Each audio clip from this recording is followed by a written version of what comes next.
નમસ્કાર વિદ્યાર્થી મિત્રો, હું શિવાંગ રાવલ વર્લ્ડ ઇનબોક્સમાં આપનું હાર્દિક સ્વાગત કરું છું. ઘણા લાંબા સમય પછી મળવાનું થયું છે, પણ એક વિશેષ મુદ્દા સાથે આપણે ફરી મળ્યા છે અને વિશેષ મુદ્દો છે દિન વિશેષ. સામાન્ય રીતે મારા દ્વારા તમારી સાથે જ્યારે મુલાકાત થતી હોય છે ત્યારે ગુજરાત ભૂગોળ અને ગુજરાતના જિલ્લાઓ આ બે વિષય છે એના સાથે મુલાકાત થતી હોય છે. અને જે તે સમયે જો કોઈ મહત્વની કરંટ અફેર્સની એવી ઘટના ચર્ચામાં આવી હોય તો એના વિશે આપણે ચર્ચા કરવા માટે એકઠા થતા હોઈએ છીએ. પણ એને પણ ઘણો લાંબો સમય છે એ થઈ ચૂકેલો છે. વર્તમાન સમયમાં ઘણા બધા વિદ્યાર્થી મિત્રો છે એના ફોન, મેસેજ અને રૂબરૂ મળવા માટે આવતા હોય કે સાહેબ અમુક જે ભરતીઓ છે એ ડિક્લેર થઈ ચૂકી છે, તો એ તૈયારીઓ અમારે કઈ રીતે કરવી અથવા XYZ એને રિલેટેડ ક્વેશ્ચનો છે એ પૂછતા હોય છે. એમાં પણ સામાન્ય રીતે જે જીપીએસસી છે એ જીપીએસસી દ્વારા એક શેડ્યુલ મૂકી આપવામાં આવેલું છે અને બે બાબત ભેગી થઈ છે કે અમુક વિદ્યાર્થી મિત્રો છે અને મેઇન્સની જે પરીક્ષા હોય જેને આપણે મુખ્ય પરીક્ષા કહેતા હોઈએ, અને અમુક વિદ્યાર્થી મિત્રો છે એને પ્રિલિમ પરીક્ષાઓ છે હશે. અને અમુક વર્ગ એવો છે કે જેને મુખ્ય પરીક્ષા એટલે કે મેઇન્સ પરીક્ષા પણ છે અને એમને વળી પાછી ડીવાયએસઓ અને એસટીઆઈની જે પ્રિલિમ પરીક્ષા છે એ પણ બંને ભેગી થાય છે. સાથે સાથે તાજેતરમાં જે ગૌણ સેવા પસંદગી મંડળ છે એના દ્વારા એક જે લેટર આપવામાં આવેલો અને વિદ્યાર્થીઓ છે એને સુધી પહોંચ્યો, એટલે વિદ્યાર્થીઓ છે એની અંદર એક પ્રશ્ન છે એ તૈયાર થઈ રહ્યો છે કે ભાઈ ઓફિશિયલી એ લેટર છે કે કેમ, અથવા એના રિલેટેડ ઘણા બધા મુદ્દાઓ છે.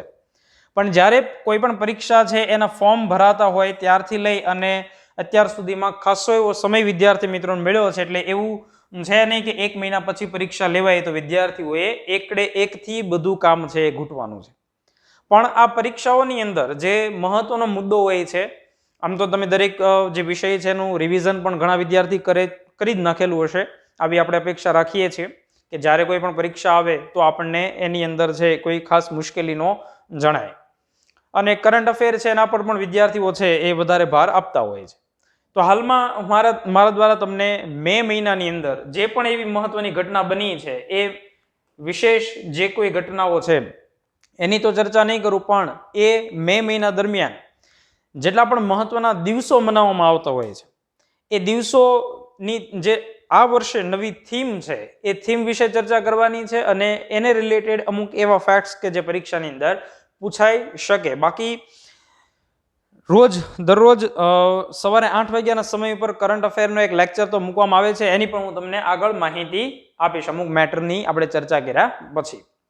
તો એ વધારે સમય એમાં નહીં લેતા આપણે આગળ વધીએ કે મે મહિનાની અંદર એવા કયા કયા દિવસો છે એ મનાવવામાં આવ્યા છે જે પરીક્ષામાં આપણને પૂછાઈ શકે. એમાંનો સૌથી પહેલો જે દિવસ આપણે અહીંયા લીધેલો છે 1લી તારીખનો, એ છે આંતરરાષ્ટ્રીય મજૂર દિવસ, labour day, international labour day.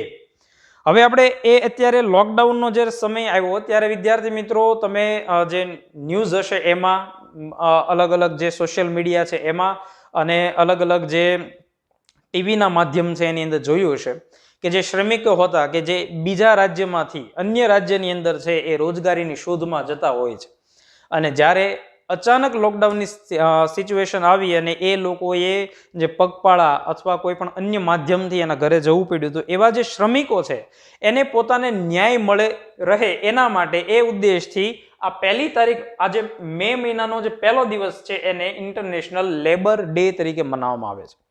હવે સામાન્ય રીતે કોઈ પણ જે દિવસ હોય ચોક્કસ એમાં અમુક બાબત શું યાદ રાખવાની હોય કે એ દિવસ ક્યારે મનાવવામાં આવે છે, એટલે કે એની ડેટ તમારે યાદ રાખવી પડે, આ એક બાબત. બીજી એક વિગત એ હોય કે એનો થોડો કંઈક ઇતિહાસ હશે કે ભાઈ શું કામ એ જ દિવસે એ દિવસ મનાવવામાં આવે છે, એનો એક થોડોક ઇતિહાસ હશે. જો પરીક્ષાની અંદર એ પૂછાઈ શકે એવી સંભાવના ઓછી છે, કારણ કે એ શું કામ મનાવવામાં આવ્યો એવો તર્ક છે એ ત્યાં પૂછવામાં આવતો નથી અમુક કેસની અંદર, અમુક મુદ્દાઓને બાદ કરતા. અને ત્રીજો જે મુદ્દો છે એ હોય છે કે ભાઈ એનો ઉદ્દેશ શું છે.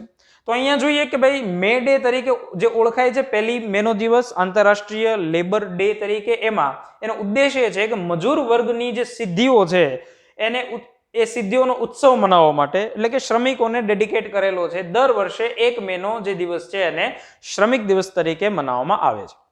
અને એની પાછળનું જે તર્ક છે એ શું છે કે 1886 ની અંદર આ જ દિવસે અમેરિકાની અંદર એક મજૂર સંઘ હતો કે જેણે શું કીધું કે ભાઈ અમે 8 કલાકથી વધારે કામ નહીં કરીએ, અને એ મુદ્દાને ધ્યાનમાં રાખી અને એ લોકોએ એક આંદોલન કર્યું.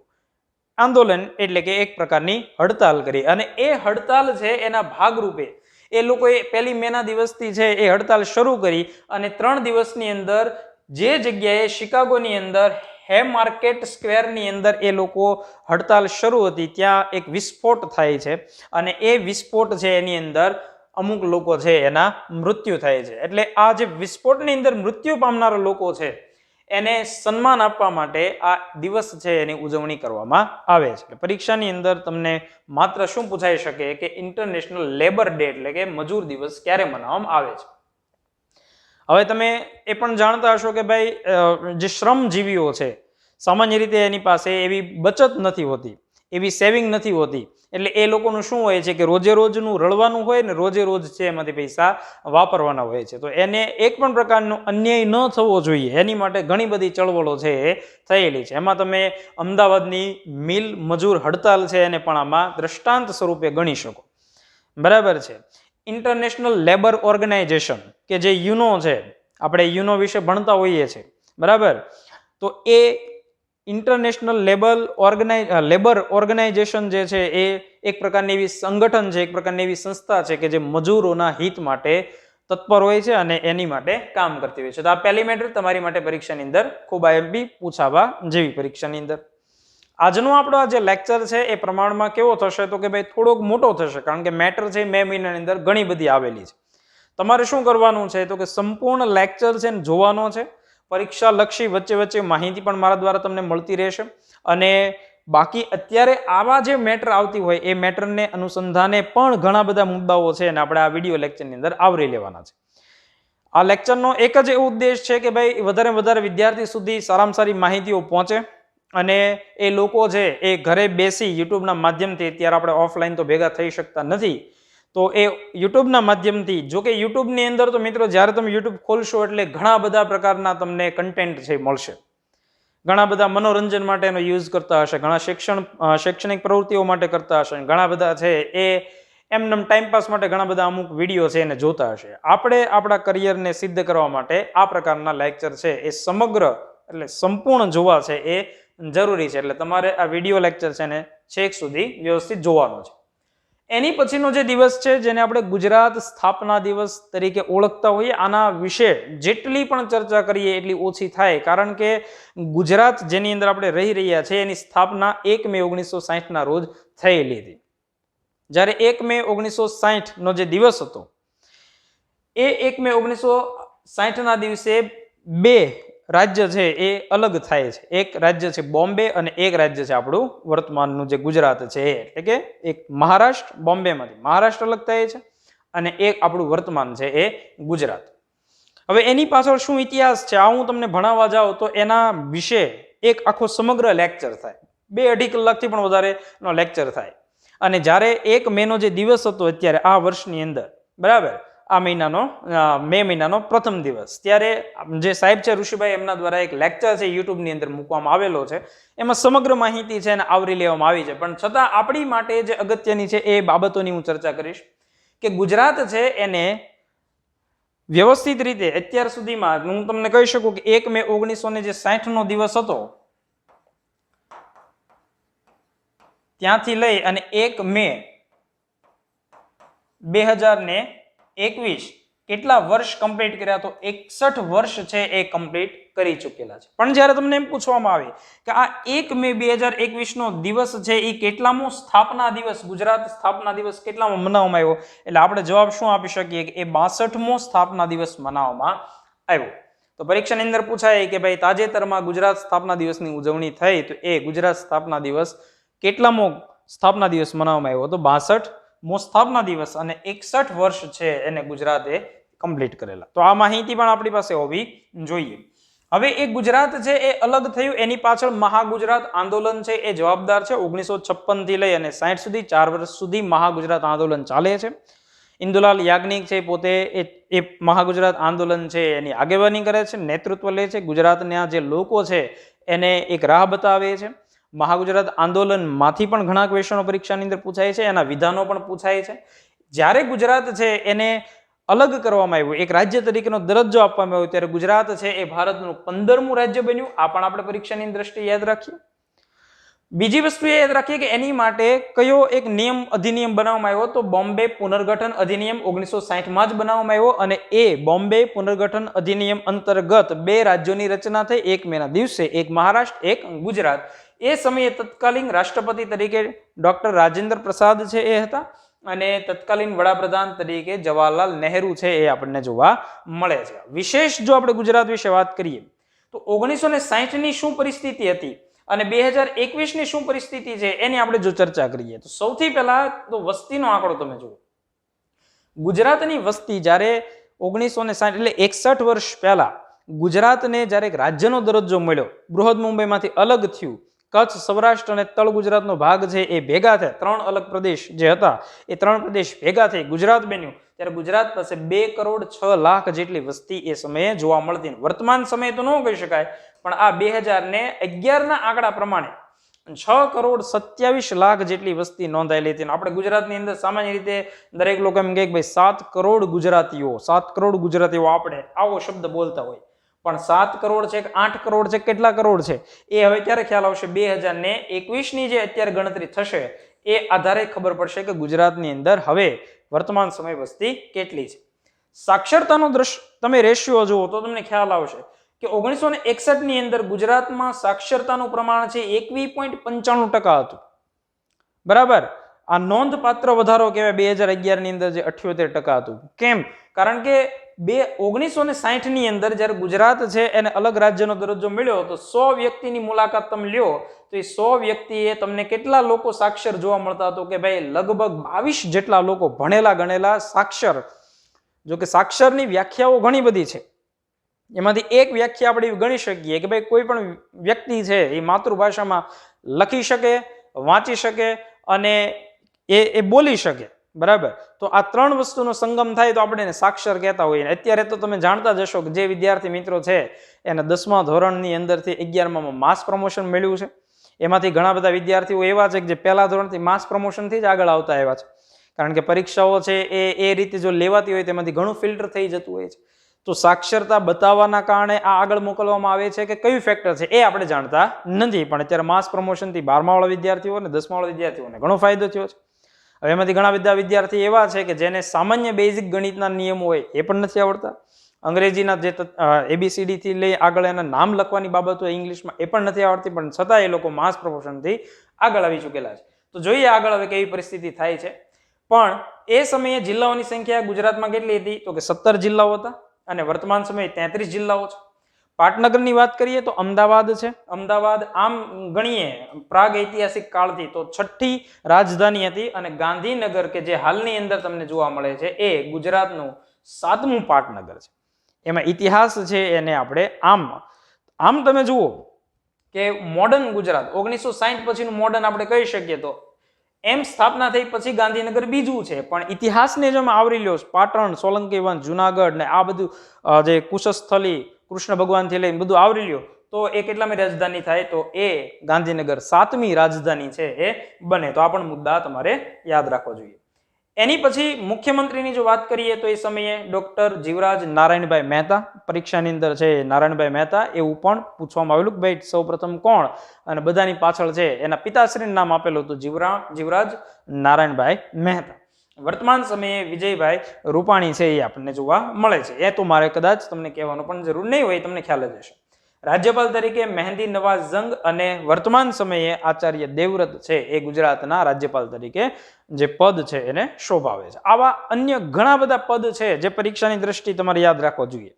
ગુજરાતની સ્થાપના થઈ એ સમયે સચિવાલય ક્યાં હતું, વર્તમાન સમયે સચિવાલય ક્યાં છે ને સચિવાલયનું શું નામ છે, એ કયા ગાંધીનગરના સેક્ટરમાં આવેલ, આવા ઘણા બધા તથ્ય છે એ આપણે જે 1 મેના દિવસે લેક્ચર મૂકેલો છે એની અંદર આવરી લીધેલા છે. અત્યારનો આપણો જે ટાર્ગેટ છે એવો છે કે બધા જ દિવસો છે એની માહિતી આપણે વ્યવસ્થિત રીતે મેળવી લઈએ. તો એમાં આગળ વધીએ એની પહેલા જોઈએ કે વર્લ્ડ ઇનબોક્સ એકેડમી દ્વારા ગુજરાતના તમામ એવા જે વર્ગ છે કે જે ઘરે બેઠી અને સેલ્ફ સ્ટડી કરે છે એની માટે એક કાર્યક્રમ શરૂ કરવામાં આવ્યો છે. એ યુટ્યુબ ઉપર કાર્યક્રમ શરૂ કરવામાં આવેલો છે. દરરોજ સવારે 8 વાગે કરંટ અફેરનો એક લેક્ચર અપલોડ કરવામાં આવશે. તો કરંટની આ ઘટના થઈ, મે મહિનામાં નવી કઈ એક ઘટના થઈ? તો કે વર્લ્ડ ઇનબોક્સ દ્વારા કરંટ અફેર માટે એક સિરીઝ શરૂ કરવામાં આવેલી છે. જો તમે ગણવું હોય તો કરંટ અફેર એને પણ ગણી શકો. અને એ લેક્ચર જે છે એ આવનારી જે પરીક્ષાઓ છે એમાં વર્ગ 1-2 નો પણ સમાવેશ થાય. ટોટલ 15 જેટલા ક્વેશ્ચન છે એમાં કરવામાં આવતા હોય છે.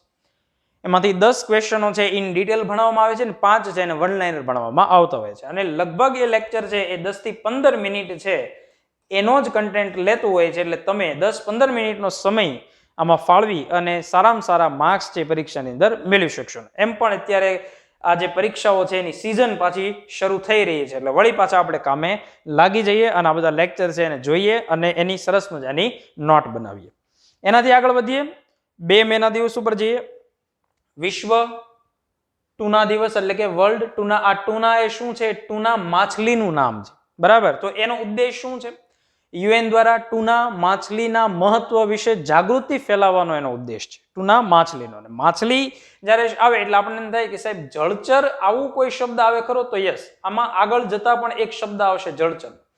તો એ શું છે? તો કે ભાઈ એક ટુના જળચર માછલી છે ને એનું વિશેષ મહત્વ વધે એટલા માટે એમાં જાગૃતિ લાવવા માટે ટુના દિવસ મનાવવામાં આવે છે અને પહેલી વાર 2017 ની અંદર મનાવવામાં આવેલું.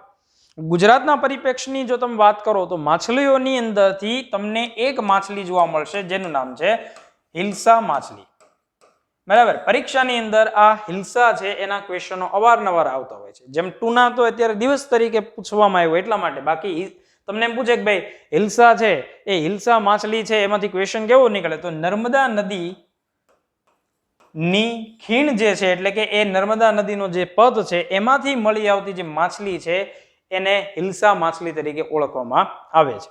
અને ભાડભૂત ખાતે જે બેરેજ બને છે, બરાબર, પરિયોજના, એમાં જે ત્યાંના સ્થાનિક માછીમારો છે એને પણ એવું કહેવાનું હતું કે ભાઈ આ દરિયાઈ માછલી. સામાન્ય રીતે હિલ્સા છે એ દરિયાઈ માછલી છે. એ અમુક સમય માટે આ નર્મદા નદીની અંદર ઈંડા મૂકવા માટે છે એ આવતી હોય છે. તો જો બેરેજ બની જાય, નર્મદા નદી છે એમાં બેરેજ બની જાય ને અહીંયા દરિયો હોય તો એ બેરેજના કારણે હિલ્સા માછલી છે એ નર્મદા નદીની અંદર પ્રવેશ કરી શકે નહીં. એનું ચોખ્ખું નુકસાન છે ત્યાંના સ્થાનિક માછીમારોને થાય. તો પરીક્ષાની અંદર આવું પૂછી શકે કે ભાઈ હિલ્સા માછલી, તો એની સિવાય જો પરીક્ષાની અંદર માછલીમાંથી જો ક્વેશ્ચન નીકળવા હોય તો એક તમને પર્લ ફિશમાંથી પૂછી શકે, જેને આપણે પર્લ ઓયસ્ટર તરીકે ઓળખતા હોઈએ. જે કઈ જગ્યાએથી મળશે? તો એ પિરોટન પાસેથી મળશે, પિરોટન ટાપુ સમૂહ. અને એક કાલુ માછલી તમને જોવા મળશે કે જે કોલક નામની નદી છે, કોલક નદી, એ કોલક નદીમાંથી મળી આવે. આ આખો મુદ્દો છે એ પાછો ભૂગોળનો મુદ્દો થઈ ગયો અને આપણો મૂળ વિષય ભૂગોળ છે. જો આમાં વધારે ડિટેલ ચર્ચા કરવા જઈએ તો એમાં અડધી કલાકનો સમય બચો, પણ મેં કીધું એ પ્રમાણે આપણો જે ટાર્ગેટ છે એવો છે કે આપણે મેક્સિમમ મેટર છે એને જોવી છે. એની પછીનો જે દિવસ છે વિશ્વ હાસ્ય દિવસ, લાફ્ટર ડે. જો કે અત્યારે લગભગ લોકો છે એ હાઇપરટેન્શનની અંદર હોય છે એટલે આની જરૂર પડતી હોય છે. એટલા માટે જ આપણા દેશની અંદર કોમેડિયનોના વિડીયો વધારે જોવાતો હોય.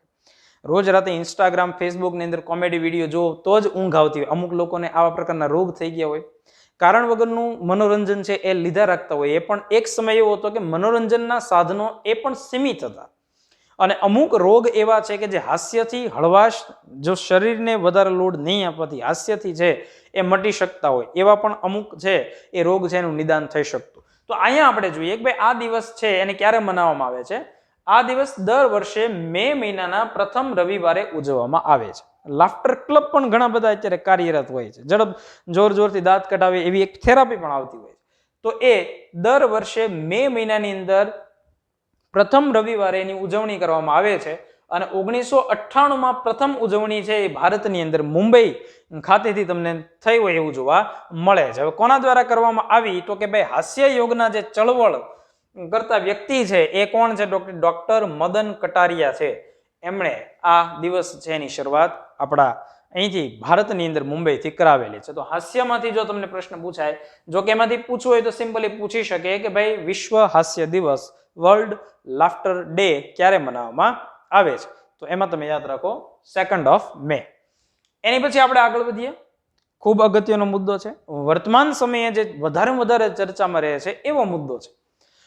અને મુદ્દાને આપણે એમ કહી શકીએ એની પહેલા વાત કરીએ, વર્લ્ડ પ્રેસ ફ્રીડમ ડે તરીકે કયા દિવસને મનાવવામાં આવે છે? તો એમાં જવાબ આવશે 3 મે, પ્રેસ ફ્રીડમ. હવે અત્યારે વર્તમાન સમયે તમે જુઓ તો એટલા બધા ન્યૂઝ છે એ માર્કેટની અંદર ફરતા હોય છે. અને કોના કોના ન્યૂઝ ફરતા હોય છે તો કે એક તો ગવર્મેન્ટ તરફી હોય અને એક ગવર્મેન્ટ વિરોધી હોય છે. બરાબર, આ એનો પ્લસ પોઈન્ટ, આ એનો માઇનસ પોઈન્ટ. એટલે કે અમુક ગવર્મેન્ટ છે એના વિરોધી ન્યૂઝ માર્કેટની અંદર આવતા હોય ને અમુક છે ગવર્મેન્ટ માટે પોઝિટિવ ન્યૂઝ આવતા હોય છે. બીજા અન્ય ફેક ન્યૂઝ આવતા હોય છે, લોભામણી જાહેરાત છે આવતી હોય છે. આ બધી વસ્તુ અલગ છે. અહીંયા જે આ વાત કરવામાં આવે છે એ પ્રેસ ફ્રીડમની વાત કરવામાં આવે છે કે ભાઈ ન્યૂઝ છે એ શું છે તો કે એક આ જે લોકશાહી છે એનો એક આધાર સ્તંભ છે. 3 સ્તંભ વત્તા 1 એટલે ચોથો સ્તંભ તરીકે છે એ ન્યૂઝને માનવામાં આવે છે. જો એને દબાવી દેવામાં આવશે તો લોકો સુધી સચ્ચાઈ નહીં પહોંચે, સાચી માહિતી નહીં પહોંચે. પણ અત્યારે વર્તમાન સમયે દેશમાં કઈ પરિસ્થિતિ છે એ તમે પણ ખૂબ સારી રીતે જાણતા હશો. પણ આપણે સમજીએ એના જે અમુક અગત્યના મુદ્દાઓ છે એને સમજીએ. થીમ છે information as a public good. ખાસ સમજો, આ થીમ પરીક્ષાની અંદર પૂછાઈ શકે. તમને ફરીવાર કહું છું, information as a public good. એનું ગુજરાતી શું થશે? માહિતી એ એક જાહેર સંપત્તિ છે. વર્તમાન સમયે તમે જો એટલી ટેકનોલોજીનો ઉપયોગ કરી શકતા હો કે ભાઈ તોકતી વાવાઝોડું છે એ કયા માર્ગ ઉપર ચાલે છે ઘર બેઠા આપણને મળતું હોય, વિશ્વમાં કયા દેશની અંદર ઇઝરાયલ છે એમાં કઈ રીતે અત્યારે હુમલા થઈ રહ્યા છે એની માહિતી આપણને મળતી હોય, તાજી માહિતી મળતી હોય, તો આ એક બાબત શું છે કે ભાઈ માહિતીનો ફ્લો શરૂ છે. તો તમે એને અટકાવી ન શકો. પણ કેવા હકારાત્મક જે બાબત હોય, સકારાત્મક જે બાબત હોય એની અહીંયા માહિતી આપવામાં આવે છે. પણ એની ઉપર કોઈ પણ પ્રકારની રોકટોક ન હોવી જોઈએ. એ સ્વતંત્ર હોવું જોઈએ, સ્વતંત્ર રીતે કામ કરતું હોવું જોઈએ. એમાં કોઈની દખલ અંદાજી ન હોવી જોઈએ. તો એક માહિતી છે એ જાહેર સંપત્તિ છે. જાહેર સંપત્તિ છે દરેક લોકો માટે હોય છે, દરેક લોકો સુધી પહોંચવું જોઈએ. ઉદ્દેશ શું છે તો કે ભાઈ દેશ, રાજ્ય અને શહેરની અંદર કોઈ પણ જગ્યાએ અને ગામની અંદર પણ આપણે ગણી લઈએ, આકાર લઈ રહેલી જે ઘટનાઓ છે એ ઘટનાઓ પ્રામાણિક અને વાસ્તવિક સમાચારો બહાર લાવવા, જીવનનું બલિદાન આપનાર પત્રકારોનો આભાર માનવાનો તથા પત્રકારત્વની ભાવનાઓની ઉજવણી કરવાનો છે. તો આ એક ઉદ્દેશ છે એનો કે ભાઈ જેટલા એવા પત્રકારો છે એની માટે અને જે થઈ ચૂકેલા છે અને અત્યારે પણ સારું કામ કરે છે તો એની માટે આ ઉજવણી કરવામાં આવે છે. હવે સાથે હું તમને એક પોઈન્ટ આપી દઉં કે આધુનિક ભારતની અંદર પ્રેસ સ્વતંત્રતાના જનક તરીકે ચાર્લ્સ મેટકાફેને ઓળખવામાં આવે છે અને આ પરીક્ષાની અંદર ખૂબ આઈએમપી ક્વેશ્ચન છે, 1-2 વાર પૂછાઈ ગયેલો પણ પ્રશ્ન છે. હવે એની સાથે જોઈએ કે ભાઈ આ તો ન્યૂઝની વાત થઈ, પણ સરકાર છે એ માહિતી આપી શકે કે ન આપી શકે? તો યસ, સરકાર છે એ પણ માહિતી તમને આપી શકે. એની માટે એક એક્ટ આવેલો છે ને આપણે શું કહેતા હોઈએ? રાઇટ ટુ ઇન્ફોર્મેશન, RTI તરીકે ઓળખતા હોઈએ. રાઇટ ટુ ઇન્ફોર્મેશન આપણો એક માહિતી મેળવવાનો આપણો એક હક છે. સરકારને તમે પૂછી શકો. RTI ના માધ્યમથી સરકારી જે કર્મચારીઓ છે, જે ઓફિસો છે, જાહેર જેટલા પણ સરકારના જેટલા યુનિટ છે એમાં તમે ક્વેશ્ચન કરી શકો અને તમને એ આન્સર આપી શકે. અને આ નિયમ છે એ કોના અંતર્ગત આવ્યો? માહિતી અધિકાર અધિનિયમ 2005. અને આ 2005ની સાલ પરીક્ષાની અંદર પૂછાઈ ચૂકેલી છે કે ભાઈ માહિતી અધિકાર અધિનિયમ છે એ કયા વર્ષે આવ્યો? તો 2005ની અંદર આવ્યો. એ અંતર્ગત 12/10 આ તારીખ પણ પૂછાયેલી છે. કેન્દ્રીય માહિતી પંચની રચના કરવામાં આવેલી છે. માહિતી પંચ, અને એ જે માહિતી પંચની રચના કરવામાં આવેલી એના જે કમિશન છે એ કમિશનની અંદર અધિકાર ક્ષેત્રની અંદર તમામ જાહેર અધિકારીઓ છે એને આવરી લેવામાં આવેલા છે. મેં તમને અગાઉ વાત કરી પ્રમાણે સરકારના જેટલા પણ યુનિટ છે એને આવરી લેવામાં આવ્યા છે. અને આ કેન્દ્રીય માહિતી પંચની જે રચના કરવામાં આવી છે એના જે અધ્યક્ષ છે કમિશનર, એની નિમણૂક તરીકે, એટલે મીન્સ કે એની જે પોસ્ટ છે એમાં કોની નિમણૂક કરવામાં આવેલી છે? તો તમને એ પ્રશ્ન પરીક્ષા અંદર પૂછાય, સેન્ટ્રલ ચીફ ઇન્ફોર્મેશન કમિશનર તરીકે વર્તમાન સમયે કયા વ્યક્તિ? તો કે શ્રી હર્ષવર્ધન કુમાર સિન્હા. આ નામ તમારે યાદ રાખવાનું. અને આની જે નિમણૂક છે એ કોના દ્વારા થતી હોય છે? તો એ રાષ્ટ્રપતિ દ્વારા થતી હોય છે અને એક કમિટી બનતી હોય છે. એ કમિટીમાં કેટલા સભ્ય હોય છે? તો કે એક વડાપ્રધાન હોય, એક વિરોધ પક્ષના નેતા હોય અને કોઈ પણ એક કેબિનેટ મંત્રી હોય જે પ્રધાનમંત્રી દ્વારા નામાંકિત કરવામાં આવેલું હોય. પ્રેસ સ્વતંત્રતાની જેમ વાણી સ્વતંત્રતા છે, પણ કેવી વસ્તુ હોય કે ભાઈ એ ન્યૂઝપેપરની અંદર જે કોઈ પણ એવા કાર્ટૂન આવતા હોય છે કે ભાઈ સરકારને તીક્ષ્ણ રીતે એને કોઈ પણ બાબત છે એ સમજાવી દેવામાં આવેલી હોય, બરાબર. પણ વર્તમાન સમયે થોડુંક કેવું થઈ ગયું છે કે સોશિયલ મીડિયાની અંદર જેમ ફાવે એમ કોઈ પણ ભાષાની અંદર અપમાનિત શબ્દની અંદર પણ અમુક લોકો છે એ બધું જેમ ફાવે એમ લખવા માંડ્યા છે. એટલે સરકાર છે અત્યારે એ પણ કાયદાઓ લાવી રહ્યા છે કે ભાઈ આ બધા સોશિયલ મીડિયાઓ છે જેમ કે ફેસબુક છે, ઇન્સ્ટાગ્રામ છે અને ટ્વિટર છે, તો તમે ટ્વિટરનો વિવાદ તો કદાચ તમને ખ્યાલ જ હશે, તાજેતરની અંદર ચર્ચામાં છે એટલા માટે કે ભાઈ ટ્વિટર છે એને અને જે સરકાર છે એને અત્યારે તકરાર ચાલી રહી છે, કારણ કે ટ્વિટરની અંદર ઘણા બધા એવા વસ્તુઓ લખવામાં આવતી હોય છે કે જે સરકાર છે એ વિરોધી હોય અથવા તો એને નુકસાન થતું હોય એવું. પણ ભારતના બંધારણના જે તમે જે ભણતા હશો 19(1) ક, તો એ તો દરેક અત્યારે કોમ્પિટિટિવ જે વિદ્યાર્થી છે એને તો કોઈ પણ જગ્યાએ જઈ અને કેવું હોય તો એને તો બંધારણ ભણ્યા જ છે. ભાવનગરની અંદર આપણે દર્શન સર પાસે ભણેલા વિદ્યાર્થી હોય ક્યારેક આવે, સાહેબ અમને બોલવાનો અધિકાર છે, કયો તો અનુચ્છેદ લઈને આવે 19(1) ક મુજબ અમે ગમે ત્યારે બોલી શકીએ છીએ, પણ આપણે સારું બોલવાનું છે, કોઈ વ્યક્તિને ગમે એવું. પણ અહીંયા મેં એટલા માટે કે જે વિદ્યાર્થીનો ખ્યાલ હોય ને રિવિઝન થઈ જાય કે 19(1) ક મુજબ દરેક વ્યક્તિને વાણી અને અભિવ્યક્તિનો મૂળભૂત અધિકાર આપવામાં આવેલો છે. તમે તમારી ભાવનાઓને અભિવ્યક્ત કરી શકો, પણ કોઈ અપમાનિત થાય એ રીતે નહીં. એની પછીનો આ પણ મુદ્દો છે 4 મેના દિવસે આંતરરાષ્ટ્રીય અગ્નિશમન દિવસ, જેને આપણે ઇંગ્લિશમાં કહેવું હોય તો ઇન્ટરનેશનલ ફાયર ફાઇટર્સ ડે. વર્તમાન સમયની અંદરની સૌથી મહત્વની બાબત છે કે ભાઈ કોઈ પણ બિલ્ડિંગ હોય, કોઈ પણ ઇમારત હોય કે કોઈ પણ XYZ જગ્યા હોય કે ત્યાં તમારે જો કોઈ પણ કન્સ્ટ્રક્શનનું કામ શરૂ થાય એટલે તરત જ એક સર્ટિફિકેટ લેવું પડે, જેને આપણે ફાયર સેફ્ટી તરીકે ઓળખતા હોઈએ. અને ઘણા બધા વિદ્યાર્થીઓને ખ્યાલ એ હશે કે જ્યારે 2019ની અંદર સુરતની અંદર જે દુર્ઘટના થઈ, એ દુર્ઘટનાને ધ્યાનમાં રાખી અને તમામ ગુજરાતની અંદરની જે શૈક્ષણિક સંકુલો છે, સંસ્થાઓ છે, એ બધાને છે એ લોક કરવામાં આવેલા કે ભાઈ અહીંયા તમે સૌથી પહેલા ફાયર સેફ્ટી છે એનું કામ કરી આપો. એટલે વિદ્યાર્થી જ્યારે અંદર આવતા હોય, ક્લાસની અંદર એન્ટર થતા હોય એટલે એક્સટિંગ્યુશર છે એ જોવે, લાલ બાટલા, જો કે બોલતા ન આવડે આપણે કહેતા હોય કે ભાઈ લાલ બાટલા પડેલા છે. એની અંદર શું હોય તો કે એમાં CO2 નો ઉપયોગ થતો હોય, કાર્બન ડાયોક્સાઇડ, અને નાઇટ્રોજનના પણ બાટલાઓ આવતા હોય છે કે જે કોઈ પણ જગ્યાએ આગ લાગી હોય તો એને એ શમન કરવા માટે એને દામવા માટે છે એ બાટલાનો ઉપયોગ થતો હોય. પણ સાથે સાથે એ પણ શીખી લેવું કે એનો ઉપયોગ થાય કેમ, ખાલી જોઈ ન લેવા. જ્યારે આપણે જોઈએ તો ખ્યાલ આવે કે ભાઈ કઈ જગ્યાએ હુક કાઢવાથી શરૂ થાય. આગ લાગે, બાટલો હોય પણ બાટલો ખુલે નહીં, ઘણીવાર એવી પરિસ્થિતિ થાય. પણ અહીંયા જોઈએ કે ભાઈ આ દિવસ શું કામ મનાવવામાં આવે છે. 2 ડિસેમ્બર 1998 ના રોજ ઓસ્ટ્રેલિયાની અંદર વિક્ટોરિયાના લિન્ટન ખાતે એક દાવાનળ ફાટી નીકળ્યું. એમાં 5 જેટલા જે અધિકારીઓ છે, મીન્સ કે ફાયર ફાઇટર્સ છે, એના મૃત્યુ થયા. એના સન્માનની અંદર એના જે મૃત્યુ થયું એ લોકોને સન્માન આપવા માટે 4 મેનો દિવસ પસંદ કરવામાં આવ્યો. અને એ દિવસે શું કરવામાં આવે તો કે ભાઈ લાલ અને વાદળી રિબિન છે એ બે જ જે હાથ ઉપર જે પટ્ટી બાંધવામાં આવે, જેમ કે તમે કોઈનો વિરોધ નોંધાવવો હોય આપણે શું કરતા હોય, આપણે કાળી પટ્ટી બાંધતા હોય હાથ ઉપર. એ રીતે અહીંયા વિરોધ નથી કરવાનો, અહીંયા શું છે કે એને જાગૃત કરવાનું છે, ફાયર સેફ્ટીથી જાગૃત કરવાના છે લોકોને. તો એ દિવસે લાલ અને વાદળી આ બંને રંગ કેવા છે, અગ્નિશામકના મુખ્ય તત્વો તરીકે કામ કરે છે. પરીક્ષાની અંદર આ ક્વેશ્ચન તમને આવી શકે. મેં તમને હમણાં જ વાત કરી દીધી, જે લાલ બાટલાની મેં હમણાં વાત કરી, એક્સટિંગ્યુશર, એમાં CO2 ના બાટલા તમને જોવા મળતા હોય છે. પણ યાદ એ રાખવાનું કે રાષ્ટ્રીય અગ્નિશમન સેવા દિવસ, જો અહીંયા સેવા શબ્દ એક સર્વિસ, બરાબર, તો ઇંગ્લિશમાં શું કહેવાય, નેશનલ ફાયર સર્વિસ ડે, એ ક્યારે મનાવવામાં આવે છે, 14 એપ્રિલના દિવસે મનાવવામાં આવે છે. તો આ પણ તમે તથ્ય છે એ ફેક્ટ્સ યાદ રાખી શકો. ચાલો હવે એનાથી આગળ વધીએ. ખૂબ મહત્વનો દિવસ છે, કાળો હીરો તરીકે ઓળખાતો કોલસો. કોલસા દિવસ નથી, અહીંયા યાદ રાખો, કોલસા ખાણ મજૂર દિવસ છે, એટલે કે કોલ માઇનર્સ ડે. એવો દિવસ કે ભાઈ જે જગ્યાએ કોલસાની ખાણ આવી હોય એ ખાણની અંદર કામ કરતો જે મજૂર હોય, એ કોલસાને બહાર કાઢવા માટે જે મજૂર હોય એને મહત્વ આપતો એક દિવસ છે. કારણ કે આમાં શું હોય, વન વે હોય ઘણીવાર, કે જે અંદર જાય એ બહાર આવે એની બાંહેધરી નથી હોતી. પણ રોજગારી, ભારતની અંદર જે રોજગારીનો પ્રશ્ન છે એટલા માટે આ લોકોને આ કામ પણ કરવું પડતું હોય છે. પણ મોટાભાગે હવે મશીનરીઓ પણ કામ કરે છે, પણ એની માટે એક દિવસ ઉજવવામાં આવે છે, 4 મેનો દિવસ.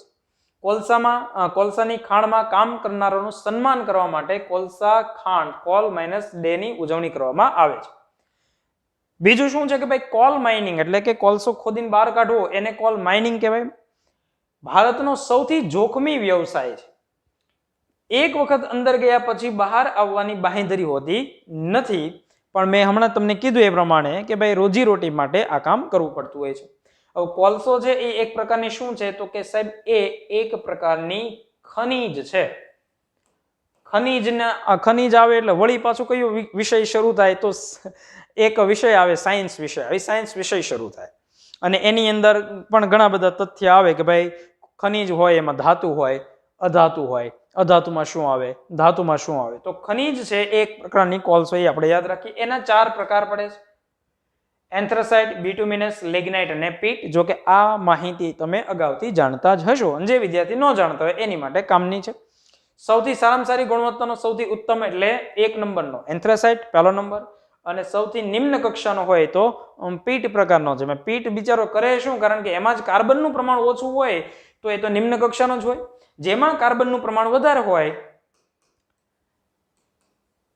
એ કોલસો છે એ વધારે સળગે નહીં, એમાંથી ધુમાડો વધારે નીકળે, સંપૂર્ણ દહન ન થાય. હું એટલા માટે ભાષામાં સમજાવું છું. ઘણા બધા વિદ્યાર્થી કોમર્સ આર્ટ્સમાંથી હશે, સાયન્સ વાળા વિદ્યાર્થીને ખ્યાલ હશે. એન્થ્રેસાઇટની અંદર શું હોય કે ભાઈ મહત્તમ દહન થાય, અને મહત્તમ દહન થાય, સંપૂર્ણ દહન એમ કહી શકીએ, તો એમાંથી રાખ તો ઠીક છે, પણ ધુવાડો નીકળવાનો કોઈ પ્રશ્ન થતો નથી. ને આમાં ધુવાડો અને રાખ વધારે નીકળતો, એટલે સૌથી નિમ્ન કક્ષા એમ કહી શકીએ.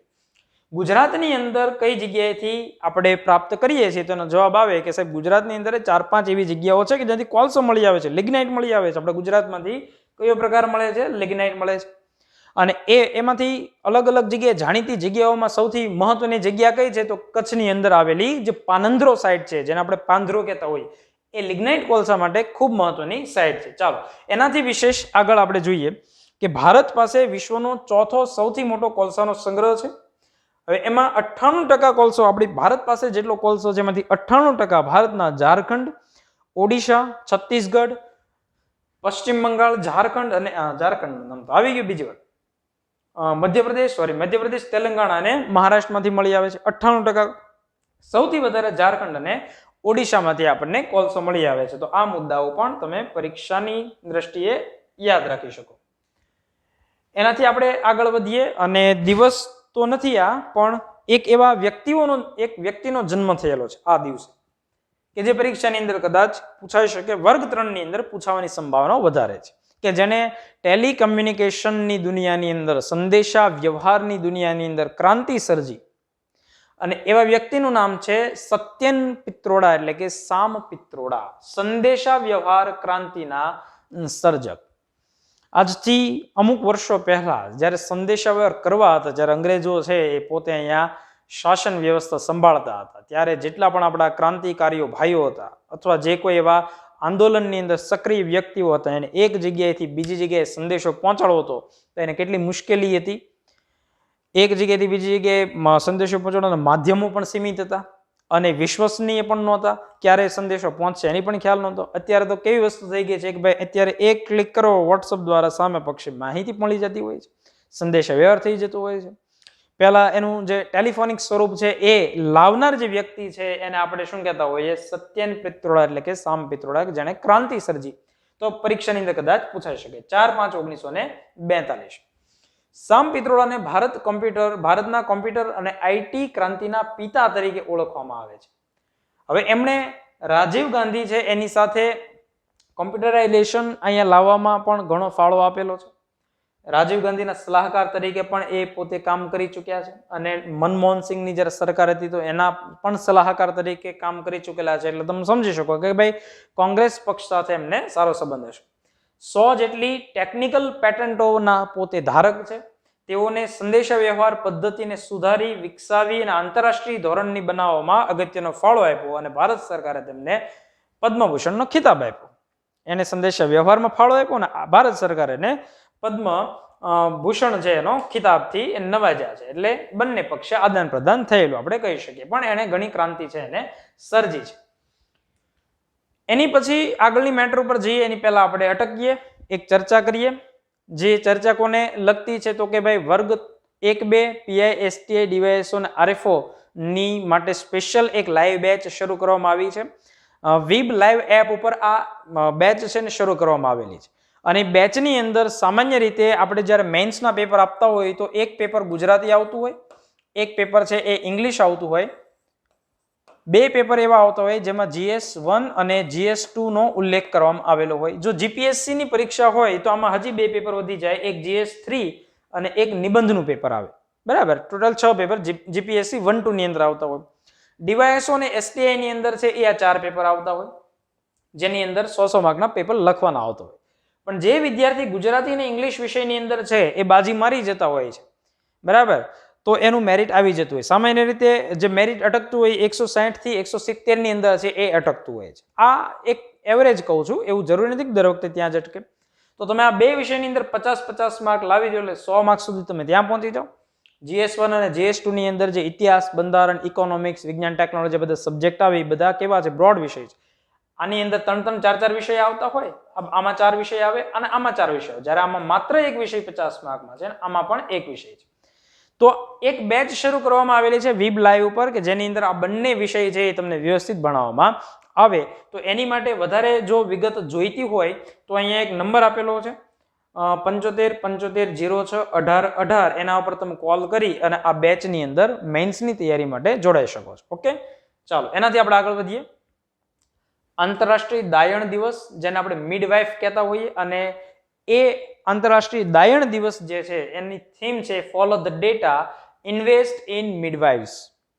બરાબર, અને એ કોની માટે છે? તો કે ભાઈ જે ગર્ભવતી મહિલાઓ હોય એની પ્રસૂતિ કરાવવામાં જે દાયણોની મહત્વની ભૂમિકા છે એને સન્માન કરવા માટે આ દિવસ મનાવવામાં આવેલો છે, જેને આપણે કેર ટેકર કહેતા હોઈએ. તો એ પણ આપણે બાબત પરીક્ષાલક્ષી છે, યાદ રાખીએ.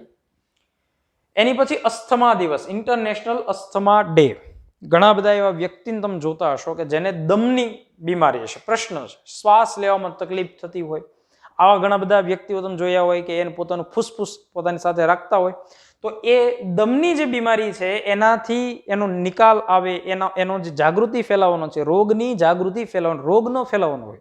આ બધા દિવસ છે એ રોગ ફેલાવવા માટે નથી મનાવવામાં આવતા, એ રોગ પ્રત્યે અવેરનેસ, જાગૃતિ ફેલાવવા માટે છે એ મનાવવામાં આવે છે. એની થીમ શું છે? અનકવરિંગ અસ્થમા મિસકન્સેપ્શન્સ. બરાબર છે, દુનિયાભરમાં અસ્થમાની જે વ્યાધિ અંગે જાગૃતિ ફેલાવવાનો અને દેખભાળમાં સુધારા માટે આ એક ઉદ્દેશથી કામ કરે છે આ દિવસ, જેને આપણે 5 મેનો દિવસ આંતરરાષ્ટ્રીય દમ વ્યાધિ અથવા અસ્થમા દિવસ તરીકે આપણે ઓળખતા હોય. હવે જુઓ, ખાસ અગત્યનું છે, ફક્ત આ જ વર્ષ માટે અસ્થમા ડે છે એ બુધવારે ઉજવાશે, એટલે કે ગયો. 2022 થી દર મે મહિનાની અંદર એ ક્યારે મનાવવામાં આવશે? તો કે પહેલા મંગળવારે ઉજવવામાં આવશે. આ તમારે યાદ રાખવાનું છે. આ એક્સ્ટ્રા એની નોંધ છે, પણ આ વખતે બુધવારે એ મનાવવામાં આવેલો હતો. ક્યારે? 5 મેના દિવસ. ઓકે, એની પછી વળી પાછી દિવસની કોઈ વિશેષતા નથી, પાછા વ્યક્તિ વિશેષ આવ્યા, તો દિન વિશેષ હોય અથવા તો વ્યક્તિ વિશેષ હોય. વ્યક્તિ વિશેષની અંદર જોઈએ 6 મેનો દિવસ છે. કોની માટે જાણીતું છે? મોતીલાલ નહેરુ. મોતીલાલ નહેરુનું નામ આવે એટલે તમારા દરેક વ્યક્તિઓનો જે મગજ છે એની અંદર એક વિચાર આવે કે ભાઈ એ નહેરુ અહેવાલ છે એના સર્જક તો હતા કે નહોતા? તો કે યસ, એ જ નહેરુ અહેવાલના સર્જક મોતીલાલ નહેરુ છે. એનો જન્મ 6 મેના દિવસે થયેલો. એમના ફાધર છે એ અંતિમ મુગલ બાદશાહ છે, એના દરબારની અંદર કોટવાલ તરીકે ખૂબ સારા એવા પદ ઉપર કામ કરતા હતા. મોતીલાલ નહેરુ છે ને આઝાદ ભારતની અંદર છે આઝાદી મેળવવા, મીન્સ કે આઝાદ ભારત બનાવવા માટે ઘણો બધો પોતાનો યોગદાન આપેલું છે. અને એના દીકરા જવાહરલાલ નહેરુ કે જે પણ પોતે રાજનીતિની અંદર સક્રિય થયા અને દેશના પહેલા વડાપ્રધાન બનેલા. તો એ મોતીલાલ નહેરુ છે એનો જન્મ 6/5 એટલે કે આપણે જે મે મહિનાની 6મી તારીખની વાત કરી રહ્યા છીએ 1861 થયેલો. અલ્હાબાદ, જો કે હવે આપણે એને પ્રયાગરાજ કહેશું, એ પ્રયાગરાજ ખાતે એમનો જન્મ થયેલો. મોતીલાલ નહેરુને ભારતીય સ્વતંત્ર લડતમાં નહેરુ અહેવાલ માટે જાણીતા કહેલા છે આપણે. નહેરુ અહેવાલ એ એક પ્રકારનો શું છે? તો કે ભાઈ જ્યારે સાયમન કમિશન આવ્યું અને ભારતનું પોતાનું બંધારણ ભારતીય બનાવી ન શકે, આવી એક વ્યંગ કરવામાં આવ્યો, મજાક કરવામાં આવ્યો, એ ઉદ્દેશીને મોતીલાલ નહેરુએ પોતે એક ડ્રાફ્ટ તૈયાર કરેલો, જેને મૂળભૂત આપણું જે બંધારણ છે એના ડ્રાફ્ટ તરીકે પણ ઘણા લોકો છે એ ગણાવતા હોય છે 1928 ની અંદર.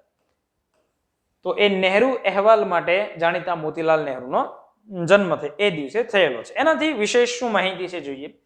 તેઓ ભારતના પહેલા વડાપ્રધાન શ્રી જવાહરલાલ નહેરુના પિતા અને વડાપ્રધાન શ્રી ઇન્દિરા ગાંધીના દાદાજી હતા. એની મેં તમને હમણાં ચર્ચા કરી.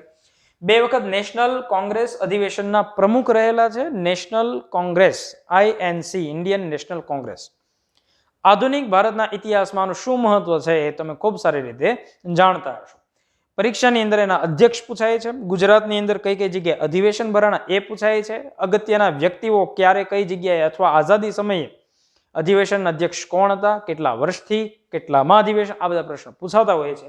તો 1919નું અમૃતસરના અધિવેશનની અંદર પોતે અધ્યક્ષ હતા અને 1928ના કોલકાતાના અધિવેશનની અંદર પણ એ પોતે અધ્યક્ષ રહી ચૂકેલા. તો એ મોતીલાલમાંથી ક્વેશ્ચન પૂછવો હોય તો પૂછાઈ શકે કે ભાઈ નહેરુ અહેવાલ માટે, અને એ નહેરુ અહેવાલ છે એ 1928માં એ તારીખ પૂછાઈ શકે.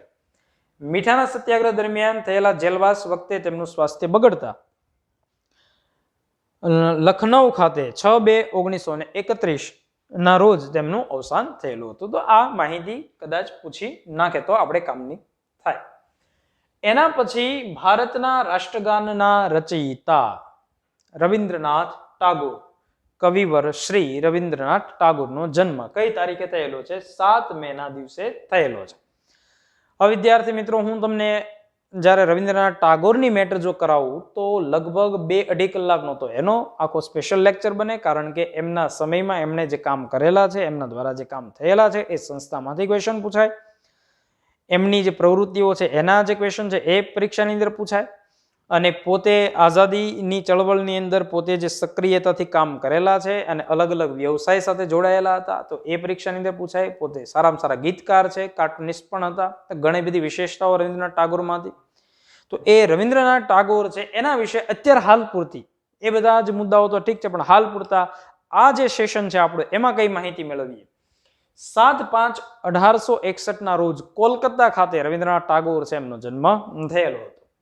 વિશેષ જો કહીએ તો રાષ્ટ્રગાનના રચનાર, જો કે આપણને ખ્યાલ છે, ભારત માટે સાહિત્ય ક્ષેત્રનો સર્વોચ્ચ નોબેલ પુરસ્કાર મેળવનાર સૌપ્રથમ એશિયન, જો કહેવા હોય ને તો એ કહી શકીએ કે ભાઈ સૌપ્રથમ નોબેલ પુરસ્કાર મેળવનાર એશિયન વ્યક્તિ તરીકે પણ રવિન્દ્રનાથ ટાગોર છે જાણીતા છે. શાંતિ નિકેતન વિદ્યા સંકુલની સ્થાપના કરનાર, સૌપ્રથમ ગાંધીજીને મહાત્મા શબ્દથી સંબોધનાર, એમાં પણ રવિન્દ્રનાથ ટાગોરનું નામ છે. જાણીતી કૃતિઓમાં ગીતાંજલિ, ને પરીક્ષાની અંદર અવારનવાર ગીતાંજલિ પૂછાય. ઘરે બાહેરી, એ પણ પરીક્ષામાં પૂછાય. જણગણ મન, કે જે આપણા ભારત દેશનું રાષ્ટ્રગાન આપણે જેને ઓળખતા હોઈએ એમની રચના એમણે જ કરેલી છે. અમર સોનાર બાંગ્લા, બાંગ્લાદેશનું જે રાષ્ટ્રગાન છે એ પણ એમના દ્વારા જ લખાયેલું છે. તો રવિન્દ્રનાથ ટાગોરની વિશેષ અત્યારે બીજી કોઈ ચર્ચા નથી કરતા. ચર્ચા કરવી હોય તો મેં કીધું એ પ્રમાણે ઘણો સમય છે એમાં લાગે. વિશ્વ થેલેસેમિયા ડે, જો કે જે કોલેજના વિદ્યાર્થીઓ છે એને ખ્યાલ હશે કે કોલેજની અંદર અમુક સમયે થેલેસેમિયા ટેસ્ટ કરવા માટે અમુક ટીમ આવતી હોય છે. જો કે હવે તો સ્કૂલની અંદર પણ આ ટીમ કાર્યરત હોય છે. હિમોગ્લોબિન એટલે કે લોહી સાથે સંબંધિત એક બીમારી છે થેલેસેમિયા, એનાથી જાગૃતિ ફેલાવવાનું અને જો એનું ટેસ્ટિંગ કરવાનું હોય તો એનું નિદાન કરાવવાનો આ એક ઉદ્દેશ છે. એની અવેરનેસ માટે 8 મેનો જે દિવસ છે એને થેલેસેમિયા દિવસ તરીકે ઉજવવામાં આવે છે. આ આપણે યાદ રાખો. વર્તમાન સમયે જે મહામારી છે એક પ્રકારની રોગ સાથે સંબંધિત જ મહામારી છે, કોરોના વાયરસ જેને આપણે કહેતા હોય એ. તો થેલેસેમિયા છે એ પણ એક પ્રકારની શું છે તો કે ભાઈ એ રોગ સાથે સંબંધિત હોય એવી જ માહિતી છે. તો એવા જે ફેક્ટ છે પરીક્ષાની અંદર પૂછાઈ શકે. 8 મેનો જે દિવસ છે તમે યાદ રાખશો. એની જે થીમ છે આ વખતે આજે 2021 ની અંદર ઉજવવામાં આવ્યો થેલેસેમિયા, એની જે થીમ છે એ છે addressing health inequalities across the global thalassemia community. વિશેષ માહિતી છે કે ભાઈ થેલેસેમિયા એ વારસાગત રક્ત વિકાર છે, લોહી સાથે સંબંધિત બીમારી છે કે જે ઓછા હિમોગ્લોબિન અને ઓછા રક્તકણો દ્વારા વર્ગીકૃત થયેલ છે, કે જેમાં હિમોગ્લોબિનની ઉણપ હોય, રક્તકણો છે એની ઉણપ હોય. તો એવા વ્યક્તિઓ છે એને આ રોગ છે એ થવાની સંભાવનાઓ છે. તો એ થેલેસેમિયા દિવસ 8 મેના દિવસે મનાવવામાં આવે છે. આપણને ખૂબ ગમતો એવો વિષય પાછો ભૂગોળનો કયો છે? વિશ્વ પ્રવાસી પક્ષી દિવસ. જો કે વર્ષમાં 2 વાર મનાવવામાં આવે છે, પણ એક તો આ મે જ મહિનાની અંદર મનાવવામાં આવે છે. માઇગ્રેટ બર્ડ્સ, કે જે અન્ય દેશમાંથી ઉડી પોતે વિહાર કરતા આનંદ લેતા બધા જ દેશ જોતા દેશની ઉપરથી ફરતા આપણા દેશની અંદર આવે. આપણા દેશની અંદર વળી પાછું ગુજરાત એમની માટે ફેવરિટ છે. અને ગુજરાતની અંદર કચ્છ નહીં દેખા તો કુછ નહીં દેખા એ સ્લોગન છે એ લોકો સાંભળી ગયા છે. એટલે કચ્છની અંદર આવેલું જે સુરખાબ નગર છે, મોટું રણ, આપણે મોટું રણ લખીએ, એ મોટા રણની અંદર પોતાની વસાહત છે એ બનાવતા હોય છે. એ કોણ? તો એ સુરખાબ. આ સુરખાબ છે એને ઘણા બધા લોકો છે એ એમ માને છે કે એ મૂળ ગુજરાતનું પક્ષી છે, જેને આપણે હંજ કહીએ. હંજ કહીએ, હંસ નહીં. એના અલગ અલગ નામ છે. આ સુરખાબ ઉપર જ મેં આખો એક લેક્ચર લીધેલો છે જે પણ તમને યુટ્યુબની અંદર મળી જશે, તમે સુરખાબ નગર એવું લખશો તો તમને એ લિંક મળી જશે. એની ઉપર મેં આખો એક લેક્ચર લીધેલો છે. એની સિવાય યાયાવર પક્ષીઓ છે, આને આપણે પ્રવાસી પક્ષીઓ હોય ને એને યાયાવર પણ કહી શકીએ. તો એ યાયાવર પક્ષીઓ એક તો કચ્છની અંદર આવે, પછી ગુજરાતની અંદર બીજી કોઈ જગ્યાએ આપણે લોકેટ કરવી હોય તો નળ સરોવરની અંદર આવે. નળ સરોવર કઈ જગ્યાએ આવેલું છે? અમદાવાદ અને સુરેન્દ્રનગરની વચ્ચે, બંનેમાં થોડો ભાગ. સુરેન્દ્રનગર છે એનો લખતર, અમદાવાદનું સાણંદ, 120.82 ચોરસ કિલોમીટર ભાગની અંદર ફેલાયેલું નળ સરોવર. ગુજરાતનું સૌથી મોટું પ્રાકૃતિક તળાવ કોઈ હોય તો એ પણ નળ સરોવર છે. ટાપુઓની સંખ્યા નળ સરોવરની વધારે આવેલી છે, પણ એમાંનું એક ટાપુ પાનવડ પરીક્ષાની અંદર પૂછાય. પાનવડ ટાપુ ક્યાંનો? તો એ નળ સરોવરની અંદર આવેલો છે. બીજી મહત્વની બાબત કે પઢાર જે જાતિના લોકો છે એ નળકાંઠા આ જ નળ સરોવર પાસે વસે છે, અને એ જ નળ સરોવર છે પક્ષી અભયારણ્ય તરીકે પણ ઓળખવામાં આવે છે. પણ એમાં યાયાવર પક્ષીઓ છે એની સંખ્યા આપણને વધારે જોવા મળતી હોય છે. એની સિવાય તમને એક મહેસાણાની અંદર આવેલું જે થોળ પક્ષી અભયારણ્ય છે, થોર નથી, આ થોર દેવતા ને, થોળ પક્ષી અભયારણ્ય. તો એ પક્ષી અભયારણ્યની અંદર પણ તમને વિદેશી પક્ષીઓ જોવા મળે. અને પોરબંદર કે જેને આપણે શું કહેતા હોઈએ તો એને આપણે કહેતા હોઈએ બર્ડ સિટી, પક્ષીઓનું શહેર. તો આ બધા એવા લોકેશન છે કે જ્યાં યાયાવર પક્ષીઓ છે શિયાળા દરમિયાન આવતા હોય. અહીંયા જોઈએ આપણે કે ભાઈ આ માઇગ્રેટ જે બર્ડ છે એ જે એક દેશમાંથી બીજા દેશમાં જાય છે, સ્થળાંતરિત થાય, તો એની માટે કયો એક થીમ છે તો કે સિંગ ફ્લાય સોર લાઈક અ બર્ડ. ગીત ગાઓ, ઉડો, અને સોરનો મતલબ પણ એવો જ થાય છે ઉડવું. કોની જેમ? તો કે પક્ષીઓની જેમ ઉડો, પણ પાંખ લઈને ઉડવું. એમનેમ દોડવા ન મારવું, એમનેમ ધુબકા ન મારવા. આ પણ એક ભાવનાઓ એની સાથે જોડાયેલી છે કે ભાઈ એની જેમ મુક્તપણે જીવન જીવવું. પણ આપણે પ્રવાસી પક્ષીઓની જેમ એક દેશમાંથી બીજા દેશમાં અત્યારે જઈ શકીએ એ પરિસ્થિતિ નથી. યાયાવર એટલે કે પ્રવાસી પક્ષીઓ વિશે જાગૃતિ વધારવાનો અને તેમના સંરક્ષણ માટે આંતરરાષ્ટ્રીય સહયોગ પ્રાપ્ત કરવાનો ઉદ્દેશ છે. જે મેં તમને કીધું એ પ્રમાણે આરક્ષિત ક્ષેત્ર બનાવવામાં આવે, અભયારણ્ય બનાવવામાં આવે અને સુરક્ષિત કરવામાં આવે. 2006માં સંયુક્ત રાષ્ટ્રે મે માસ અને ઓક્ટોબર માસના બીજા શનિવારે એક વર્ષમાં 2 વાર વિશ્વ પ્રવાસી દિવસ મનાવવાનું નક્કી કરેલું હતું અથવા મનાવ્યું હતું. આગામી વિશ્વ પક્ષી દિવસ ક્યારે આવશે? તો કે 9 ઓક્ટોબરે આવશે. પણ તમારે યાદ રાખવાનું કે 8 મેનો જે દિવસ છે એને વિશ્વ પ્રવાસી દિવસ તરીકે ઉજવવામાં આવતો હોય છે અથવા ઓળખવામાં આવતો હોય છે. તો જે વિદ્યાર્થી મિત્રો છે એ પરીક્ષાની તૈયારી હજી જેમની શરૂ કરેલી છે, મને લાગતું નથી કે હવે કોઈ શરૂ કરેલી હોય, હવે એન્ડ ઉપર હશે. જે વિદ્યાર્થી 12મા ધોરણથી પાસ આઉટ થઈ અને આગળ આવ્યા છે એની માટે આ જે લેક્ચર છે એ નવું બનતો હોય. બાકી જે વિદ્યાર્થીઓ પરીક્ષાની તૈયારી ઘણા સમયથી કરી રહ્યા છે એ બધા વિદ્યાર્થીઓ છે એમની માટે આમાંથી ઘણી બધી મેટર એવી હોય કે એમાંથી અગાઉ પણ એ મુદ્દાઓ છે એમણે વાંચ્યા હોય. તો એમની માટે કઈ મહત્વની બાબત થઈ? એક આ બાબત થઈ મહત્વની કે ભાઈ નવા આ જે વર્ષે જે નવી થીમ સાથે ઉજવણી કરવામાં આવી હોય તો એ થીમ પરીક્ષાની અંદર પૂછાય. બરાબર? તો એ તમારે યાદ રાખવાનું છે. આગામી પરીક્ષાઓની અંદર આવી થીમ પરીક્ષામાં પૂછાય એવી સંભાવના વધારે છે. એની પછીનો મહત્વનો મુદ્દો છે 9 મેનો દિવસ, મધર્સ ડે. અને આ એક દિવસે તમે લગભગ વોટ્સઅપ સ્ટેટસના પોસ્ટરમાં જાઓ ને, એના જે પેજ ઉપર જાઓ એટલે દરેકના પોતપોતાના માતાશ્રી સાથેના સરસ મજાના પોઝ સાથેના ફોટા જોવા મળતા હોય. એક વર્ગ એવો પણ હોય સોશિયલ મીડિયાની અંદર કે જે એમ કહેતો હોય કે ભાઈ માતાઓની ઉજવણી એક જ દિવસ માટે ન કરો, તમે આખું વર્ષ એમની સેવા કરો. જોકે જે સામાન્ય રીતે સલાહ દેતો હોય સેવા કરતા હોય એવું જરૂરી નથી, કરતા હોય કે ન કરતા એ પણ ખ્યાલ નથી. પણ એક સોશિયલ મીડિયામાં 2 વર્ગ સામે આવી જતા હોય છે. એક આવો ફોટા મૂકવા વાળો વર્ગ હોય, એક આ જ દિવસે નહીં સમગ્ર વર્ષ દરમિયાન તમે આવી સેવા કરો, XYZ બાબતો છે એ સામે આવતી હોય. પણ આપણે એ સોશિયલ મીડિયાના કન્ટેન્ટમાં પડવાનું નથી. આપણે માત્ર ને માત્ર એક્ઝામમાં પડવાનું છે. એક્ઝામમાં શું પૂછાય કે મધર્સ ડેની જે સ્થાપના છે અન્ના જર્વિસ દ્વારા કરવામાં આવેલી, અને એ ક્યારે મનાવવામાં આવે છે? મે મહિનાના બીજા રવિવારે મધર્સ ડેની ઉજવણી કરવામાં આવે છે. આપણી માટે એટલો કન્ટેન્ટ છે એ ખૂબ અગત્યનો છે. બાકી દરેક વ્યક્તિઓને પોતાની માતા પ્રત્યે લાગણીનો ભાવ હોય જ છે, એ વ્યક્ત છે એ અમુક સમયે થતો હોય. એની પછીની ખૂબ મહત્વની મેટર છે મહારાણા પ્રતાપ, કે જેની આપણે ઘણી બધી એવી ગાથાઓ સાંભળતા હોઈએ છીએ કે જે પોતે મહારાણા પ્રતાપ છે એ જાણીતા બનેલા છે ભારતભરની અંદર, વિશ્વભરની અંદર પોતાની પ્રતિજ્ઞા માટે અને પોતાની બહાદુરી માટે. બે એવા મહાન એવા જે યુદ્ધ એના સમયની અંદર થયેલા છે અને એ લોક જીભે હજી સુધી મહારાણા પ્રતાપ છે એનું નામ છે ભૂલાતું નથી અને ભૂલાશે પણ નહીં, કારણ કે મુઘલ બાદશાહ અકબર છે અને સામે પોતે સંઘર્ષથી સામે એવી જ રીતે જેનો બચાવ કરેલો છે અને સામે એટેક કરેલો છે, જેના કારણે મહારાણા પ્રતાપ છે એ અત્યારે આપણે એને યાદ કરતા હોઈએ.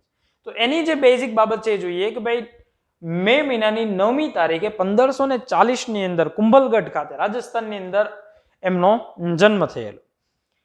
મુઘલ શહેનશાહ અકબરની જે વિસ્તારવાદી નીતિ હતી, જે પોતે આખા ભારતની અંદર પોતાનું સામ્રાજ્ય ફેલાવવા માંગતા હતા, અને તમે પણ જાણો છો કે ગુજરાતની અંદર પણ પોતે એટેક કરે છે 1572ની અંદર, અને ગુજરાત છે એને પણ પોતે અમદાવાદને એના દિલ્હીની સાથે જોડી દે છે. તો એની વિસ્તારવાદી નીતિઓથી અનેક પ્રલોભન છતાં એના તાબે ન થરાણા મહારાણા પ્રતાપ છે એના જીવનકાળ દરમિયાન 2 યુદ્ધ માટે ઇતિહાસની અંદર આપણે યાદ કરતા હોઈએ છીએ. એક તો હલ્દી ઘાટીનું યુદ્ધ, પરીક્ષાની અંદર આ તારીખ વર્ગ 3ની અંદર પણ પૂછાય છે 1576, જેમાં મહારાણા પ્રતાપ છે એના અમુક સૈનિકો અને સામે અકબર છે એનું વિશાળ સૈન્ય, તો આંકડાકીય માહિતી તો લખી છે પણ એમાં ઘણી બધી જગ્યાએ અલગ અલગ તમને ડેટા મળે છે, એટલે હું કહેતો નથી, પણ એમાં જે મહારાણા પ્રતાપ છે એનું સૈન્ય કેવું છે તો કે ઓછું છે, અકબરનું સૈન્ય વધારે છે, અને એ લડાઈ છે એ હારી જાય છે અને ટેક લે કે એક એવો નિયમ લે છે, એક એવી પ્રતિજ્ઞા લે છે કે જ્યાં સુધી હું મુગલોને હરાવીશ નહીં ત્યાં સુધી ભોંય પથારી પર સૂઈશ નહીં.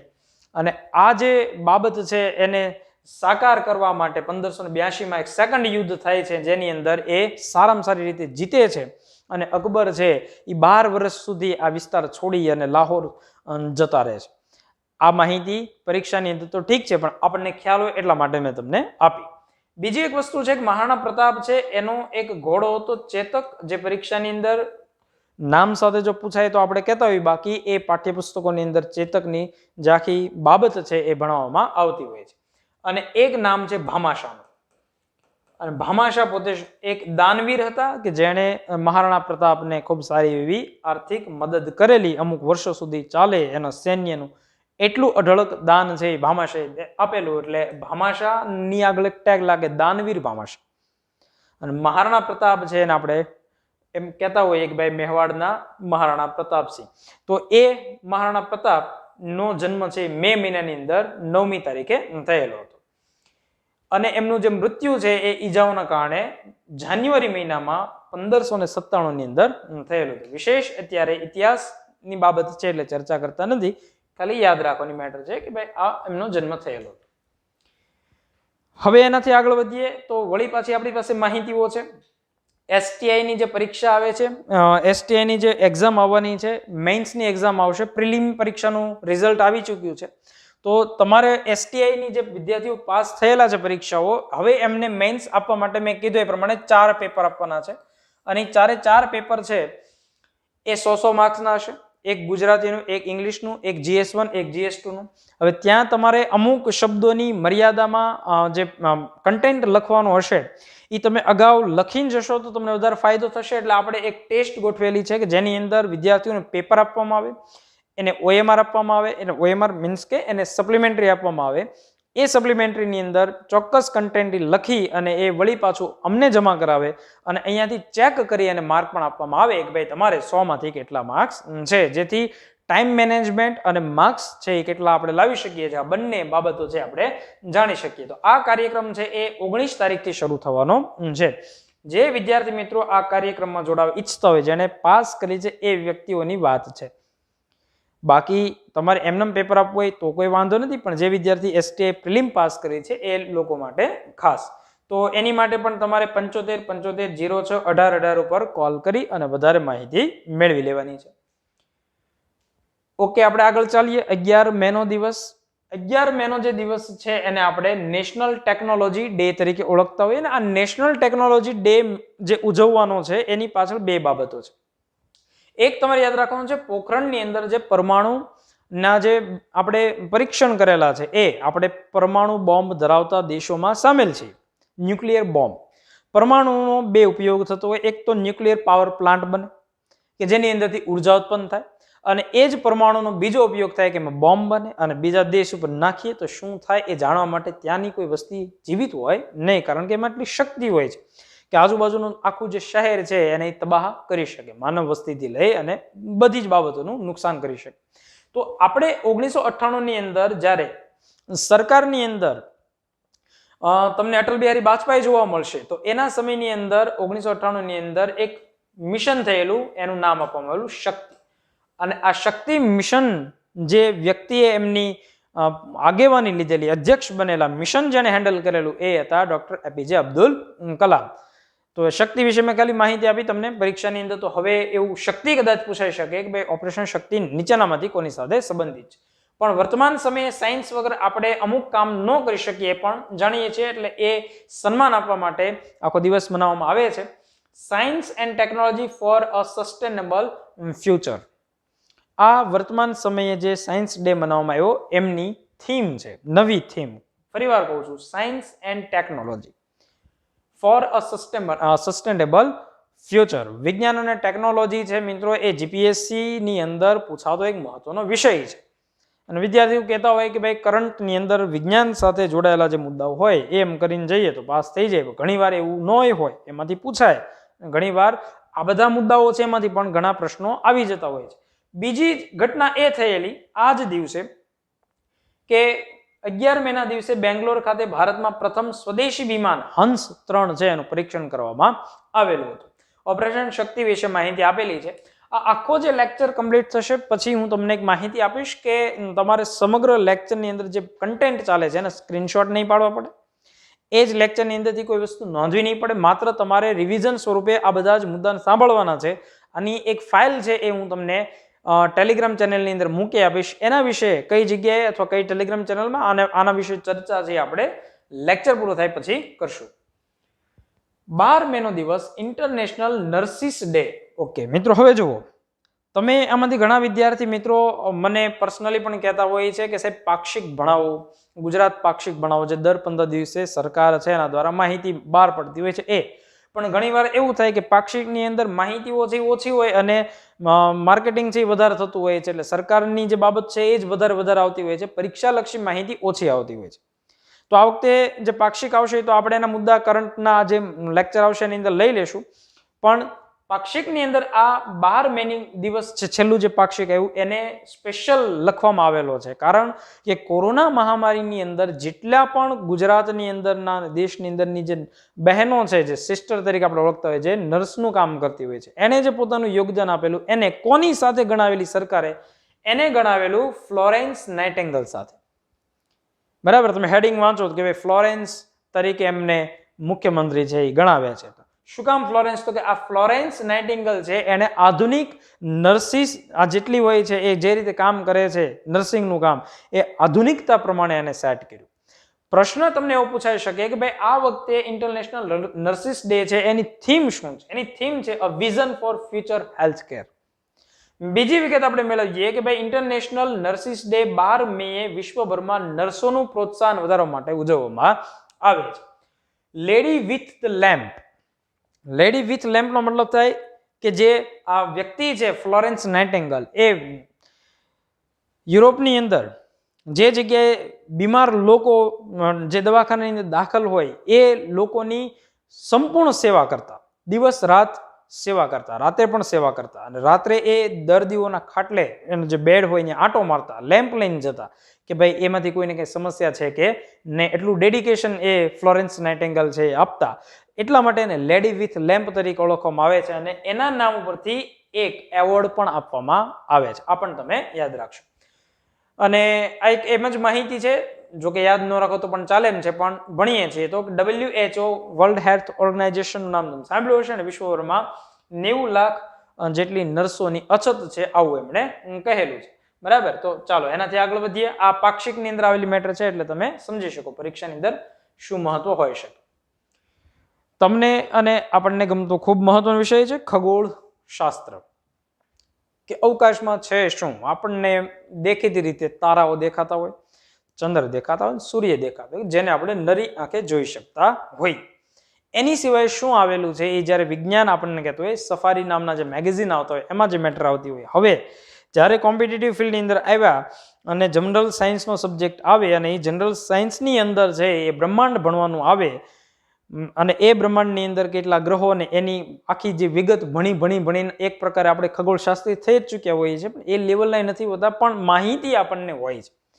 તો એ ઇન્ટરનેશનલ એસ્ટ્રોનોમી ડે 15 મેના દિવસે મનાવવામાં આવે છે. આ તમારે ડેટ યાદ રાખવાની. આ દિવસ એક વર્ષમાં 2 વાર મનાવવામાં આવે છે. એક વખત શરદ ઋતુમાં અને બીજી વસંત ઋતુની અંદર મનાવવામાં આવે છે. આગામી આંતરરાષ્ટ્રીય જે ખગોળ દિવસ છે એ 9 ઓક્ટોબર 2021 ના રોજ આ પણ મનાવવામાં આવશે. 1973માં એસ્ટ્રોનોમિકલ એસોસિએશન ઓફ નોર્થ કેલિફોર્નિયાના અધ્યક્ષ ડોગ બઝરે પ્રથમવાર ઇન્ટરનેશનલ એસ્ટ્રોનોમી ડે મનાવ્યો હતો. જો કે એ પણ વિગત અત્યારે તમારી માટે કામની નથી, ખાલી યાદ રાખવી હોય તો રાખી શકો, બાકી વાંચી શકો તો પણ ચાલો. 15 મે આંતરરાષ્ટ્રીય ખગોળ દિવસ એ તમારી માટે મહત્વનો છે. એનો ઉદ્દેશ એ છે કે આ દિવસ ઉજવવાનો ઉદ્દેશ સુંદર બ્રહ્માંડ અંગે જાગૃતિ જગાવવાનો, લોકોને શિક્ષિત કરવાનો હેતુ છે. તમને ખ્યાલ હશે કે ભાઈ અત્યારે ઘણા બધા લોકો એવા પોતાના સ્ટેટસમાં સોશિયલ મીડિયામાં ફરતું કરતા કે ભાઈ કોરોના વાયરસ છે જોઈ લીધું, વાવાઝોડા જોઈ લીધા, પૂર જોઈ લીધું, XYZ બધી બાબત જોઈ લીધા, હવે ખાલી એક એલિયન જોવાનું બાકી છે. જો આવી જાય ને તો આપણો આ લોક ઉપરનો ફેરો છે એ સફળ સાબિત થઈ જાય. તો બ્રહ્માંડની અંદર ક્યાં શું આવેલું છે એના વિશે સતત કંઈક ને કંઈક નવા ડેટાઓ આવે છે. અહીંયાથી ઘણા બધા યાન છે ત્યાં જાય, બ્રહ્માંડની અંદર જાય, ત્યાંથી પાછા કોઈ એટલે એ લોકોને નથી આવતા, આપણા પાછા આવે છે, પણ અહીંયાથી સંશોધન ઉદ્દેશથી માર્સ ઉપર જતું હોય, એટલે કે મંગળ ઉપર જતું હોય, ચંદ્ર ઉપર જતું હોય છે, અવકાશની અંદર સ્પેસ સ્ટેશન બનાવે છે, નાસાનું સ્પેસ સ્ટેશન આવેલું છે. તો અવકાશની જે કોઈ બાબતો છે એ આખી જે એનો સંગ્રહ કેમાં થતો હોય, ખગોળ વિજ્ઞાનની અંદર થતો હોય. તો એની અવેરનેસ ફેલાવવા માટેનો જે દિવસ છે એ 15 મેનો દિવસ આપણે ઉજવતા હોઈએ છીએ. એ તમારે યાદ રાખવાનો છે. એની પછી 16 મેનો દિવસ રાષ્ટ્રીય ડેન્ગ્યુ દિવસ, નેશનલ ડેન્ગ્યુ ડે. કેન્દ્રીય સ્વાસ્થ્ય મંત્રાલય દ્વારા બીમારી અંગે જાગૃતિ પેદા કરવાના સૂચનથી આ દિવસ મનાવવામાં આવે છે. ડેન્ગ્યુ થાય એટલે નહીં, ડેન્ગ્યુ ના થાય એટલે. જાગૃતિ કેની ફેલાવવાની છે? ડેન્ગ્યુ ન થાય એની ફેલાવવાની છે. સામાન્ય વિજ્ઞાનનો ક્વેશ્ચન છે કે ડેન્ગ્યુ ફેલાવતા મચ્છર એડિસ એઝેન્ટી. તમને પ્રશ્ન પૂછાય કે ભાઈ કયા એવા મચ્છર છે એના ચેપના કારણે, એના સંક્રમણથી આ ડેન્ગ્યુનો રોગ થતો હોય છે? તો તમને એડિસ એજિપ્ટી નામનું જે મચ્છર છે, માદા મચ્છર છે, એનું નામ આવડવું જોઈએ પરીક્ષાની અંદર. ડેન્ગ્યુ બીમારી વાયરસ દ્વારા થાય છે. આ એક જાનલેવા બીમારી પણ છે. WHO મુજબ ડેન્ગ્યુ વિશ્વભરમાં 10 થી 14 કરોડ લોકોને અસર કરે છે. અને જે જગ્યાએ પ્રદૂષણનું પ્રમાણ વધારે હોય, બંધિયાર પાણીઓ રહેતે હોય, ગટરનો જે પ્રશ્ન હોય, તો આવી જગ્યાએ મચ્છર છે એની ઉત્પત્તિ ઉદ્ભવ છે એ વધારે થતો હોય છે. જે વ્યક્તિને ડેન્ગ્યુ થતો હોય એને માથાનો દુખાવો, ઉબકા આવવા, તાવ, ત્વચા પણ ફોલ્લીઓ પડી જવી અને સાંધા અને સ્નાયુની અંદર સતત દુખાવો, આ એના લક્ષણ છે. પણ આપણે એવી બાબત છે એને કેર કરીએ, આપણી આજુબાજુનું જે વાતાવરણ છે એને પ્રદૂષણ મુક્ત રાખીએ અને સ્વચ્છતાની અંદર રહીએ. શરૂઆતમાં મેં આ શબ્દ કીધેલો હાઇપર ટેન્શન, કે જે અત્યારે વિદ્યાર્થીઓમાં પણ જોવા મળે છે. તો એનો વિરોધી દિવસ એટલે કે હાઇપર ટેન્શન તમે ન લ્યો એની માટેનો એક દિવસ છે 17 મેના દિવસ. આમાંથી ઘણા વિદ્યાર્થી કહેતા હશે કે સાહેબ આ બધા દિવસો મનાવવામાં આવે છે, પણ અમને તો જ્યારે કરંટમાં તમે ભણાવો ત્યારે ખબર પડતી હોય છે, તો ન્યૂઝમાં આવે ત્યારે ખબર પડે આની ઉજવણી કઈ રીતે કરવાની હોય, કઈ સંસ્થા દ્વારા કરતા હોય. તો એ બધું બંધ બારણે હોય, ખુલ્લા બારણે હોય, એમાં આપણે અત્યારે પડવાનું નથી.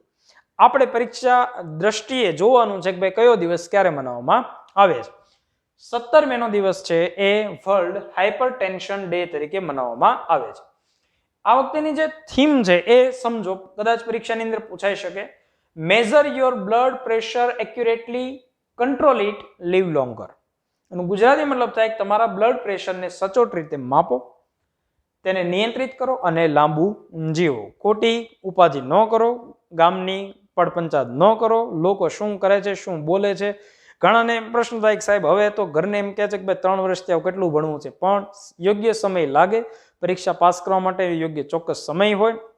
પરીક્ષાઓ ન આવતી હોય તો એની અંદર બ્લડ પ્રેશર છે એ તમારું વધી જાય તો એ કંઈ કામનું છે નહીં. એકદમ શાંતિથી ચોક્કસ પદ્ધતિથી પરીક્ષાઓ પણ પાસ થઈ જવાતી હોય છે.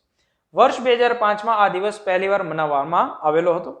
આ દિવસ વર્લ્ડ હાઇપરટેન્શન લીગની એક પહેલ છે, એટલે આ દ્વારા મનાવવામાં આવતું હોય છે. વર્લ્ડ હાઇપરટેન્શન લીગ એના દ્વારા વર્લ્ડ હાઇપરટેન્શન ડે છે એની ઉજવણી થતી હોય છે. એનાથી આગળ વધીએ આપણે. આંતરરાષ્ટ્રીય સંગ્રહાલય દિવસ, museum day, international museum day. સંગ્રહાલયનું મહત્વ શું છે? હું સંગ્રહાલય વિશે તમને થોડીક વાત કરું એની પહેલા આપણે એના જે પોઈન્ટ છે એક્ઝામ ઓરિએન્ટેડ જોઈ લઈએ કે એની થીમ શું છે? The future of museum recover and reimagine. આ એની આ વખતેની થીમ છે. મ્યુઝિયમ અને સમાજમાં તેમની ભૂમિકા વિશે જાગૃતિ લાવવા દર વર્ષે 18 મેના રોજ આંતરરાષ્ટ્રીય સંગ્રહાલય દિવસ મનાવવામાં આવે છે. પરીક્ષાની દ્રષ્ટિએ તમે શું યાદ રાખો છો? જીકે જનરલ નોલેજની અંદર આપણે જીકેમાં જો કે કેમ જીકમ જીક કરતા હોય, વાવ, કુવા, તળાવ, સરોવર, સંગ્રહાલય, આ જેટલી પણ બાબતો છે એને તૈયાર કરતા હોઈએ છીએ. એમાં એક વસ્તુ આવતી હોય છે સંગ્રહાલય. ગુજરાતના સંગ્રહાલય આપણે ભણતા હોઈએ કે ભાઈ સૌથી પ્રથમ સંગ્રહાલય ક્યાં આવ્યું, પછી તો કે ભાઈ સૌથી મોટું જે સંગ્રહાલય છે એ ક્યાં આવ્યું. આવા બધા મુદ્દાઓ આપણે યાદ રાખતા હોઈએ. એની પછી આવે કે ભાઈ જે ગુજરાત વિદ્યાપીઠ આવેલી છે અમદાવાદની અંદર, એની અંદર આદિવાસી સંગ્રહાલય આવેલું છે. તો આદિવાસી સંગ્રહાલય સૌપ્રથમ કઈ સંસ્થા અંતર્ગત કાર્યરત કરવામાં આવ્યું? તો કે ભાઈ જે ગુજરાત વિદ્યાપીઠ આવેલી છે એ. તો સંગ્રહાલયમાંથી પરીક્ષાની અંદર ઘણા બધા મુદ્દાઓ નીકળતા હોય છે. સંગ્રહાલયનો સીધો મતલબ થાય કે જે રિલેટેડ જે વસ્તુને રિલેટેડ સંગ્રહાલય બનાવવામાં આવ્યું છે એની ચીજ વસ્તુ ત્યાં હોય. મહાત્મા ગાંધી મ્યુઝિયમ હોય તો ગાંધીજી છે એના જીવન સાથે જોડાયેલા જેટલી પણ બાબતો છે એ ત્યાં બતાવવામાં આવે, એને ત્યાં મૂકવામાં આવે, એનું એક્ઝિબિશન હોય અને સંગ્રહાલય તરીકે ઓળખતા હોય.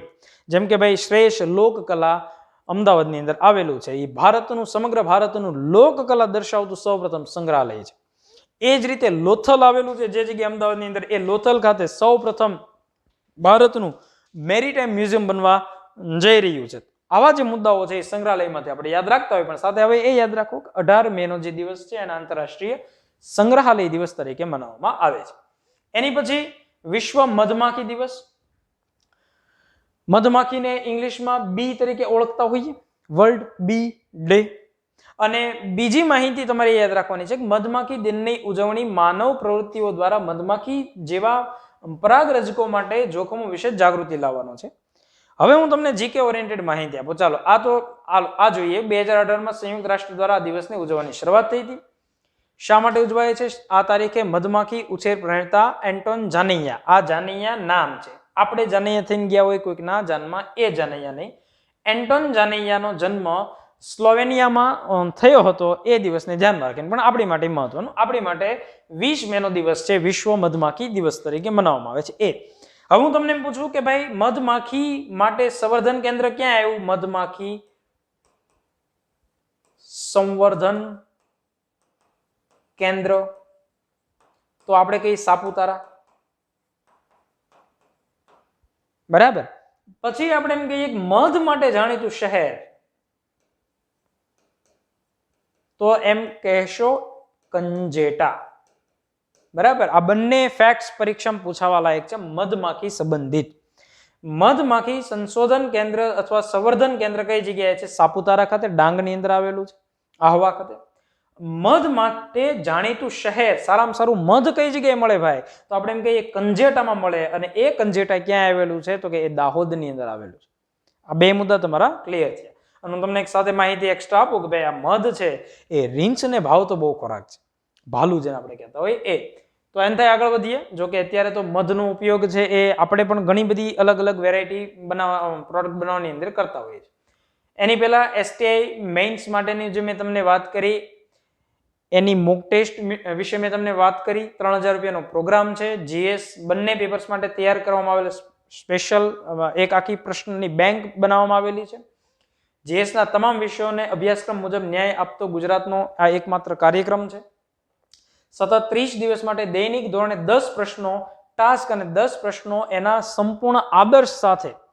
અને હું તમને માહિતી આપું કે જો આ તમને 300 ક્વેશ્ચન થયા હોય તો આની પહેલા જે આપણે GS 1-2 ના જે ક્વેશ્ચનો આપેલા વિદ્યાર્થીઓ ડીવાયએસઓ માટે એ 20 મોક ટેસ્ટના ક્વેશ્ચનોમાંથી 9 ક્વેશ્ચનો છે બેઠા આવેલા હતા. એટલે તમે સમજી શકો કે આ કાર્યક્રમ છે એની કેટલી પહેલી હોય.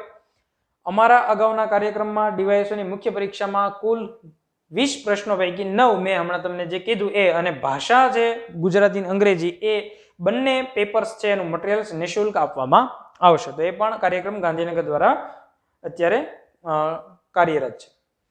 એનાથી આપણે આગળ વધીએ. 21 મેનો દિવસ, ઇન્ટરનેશનલ ટી ડે, ચા દિવસ, બરાબર, કે જેને અત્યારે લોકો એમ કહે છે કે આપણે એને રાષ્ટ્રીય પીણા તરીકે ઘોષિત કરી દઈએ છીએ. લગભગ મોટા ભાગનો વર્ગ છે એ ચા છે એ પીતો જ હોય આવું આપણને જોવા મળતું હોય, અમુક લોકોને બાદ કરતા. નહીં તો કોમેન્ટમાં લખશે પછી કે ના ના અમે કોફી પીએ, ચાની વાત કરીએ છીએ આપણે. અત્યારે એની જે થીમ છે એ tea and fair trade. Fair નો મતલબ થાય પ્યોર, શુદ્ધ. ચા અને નિષ્પક્ષ વ્યાપાર.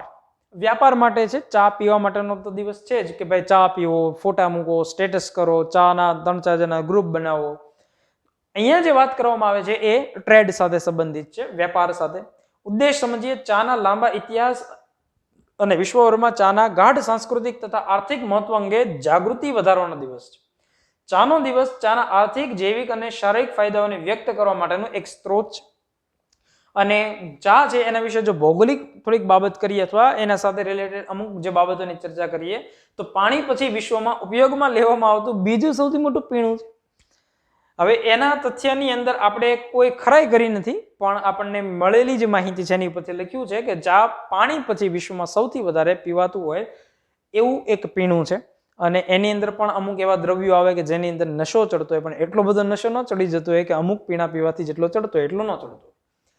ચાનું ઉત્પાદન મોટા ભાગે એશિયા ખંડની અંદર ભારત, ચીન, નેપાળ અને શ્રીલંકાની અંદર થાય છે. જોકે આ આપણી માટે અગત્યનો મુદ્દો છે. બીજા નંબરનો, ચાના ઉત્પાદન માટે ઓછામાં ઓછો 100 સેન્ટીમીટર જેટલો વરસાદ, ગરમ અને ભેજવાળા વાતાવરણની જરૂર પડે છે. પણ આદર્શ રીતે ચા કઈ જગ્યાએ થાય તો કે જે જમીનની અંદર એસિડિકતા વધારે હોય અને ભેજવાળી માટી હોય તો એ જગ્યાએ સારામાં સારી ચા થતી હોય. અને એને આવી રીતે જે પર્વતીય જમીન હોય એની અંદર ચા છે એનું વધારે ઉત્પાદન થઈ શકતું હોય છે. વધારે આમ તો ત્યાં જ થતું હોય એવું પણ આપણે કહી શકીએ. તો આ ઇન્ટરનેશનલ ચા દિવસ 21 મેના રોજ મનાવવામાં આવે છે, આપણે યાદ રાખીએ. આંતરરાષ્ટ્રીય આતંકવાદ વિરોધી દિવસ 21 મેના રોજ જ મનાવવામાં આવે છે અને નેશનલ એન્ટી ટેરરિઝમ ડે તરીકે પણ ઓળખાય છે. આમાં પણ ઘણા બધા મુદ્દાઓ છે, પણ અત્યારે સમજીએ કે શું કામ મનાવવામાં આવે છે.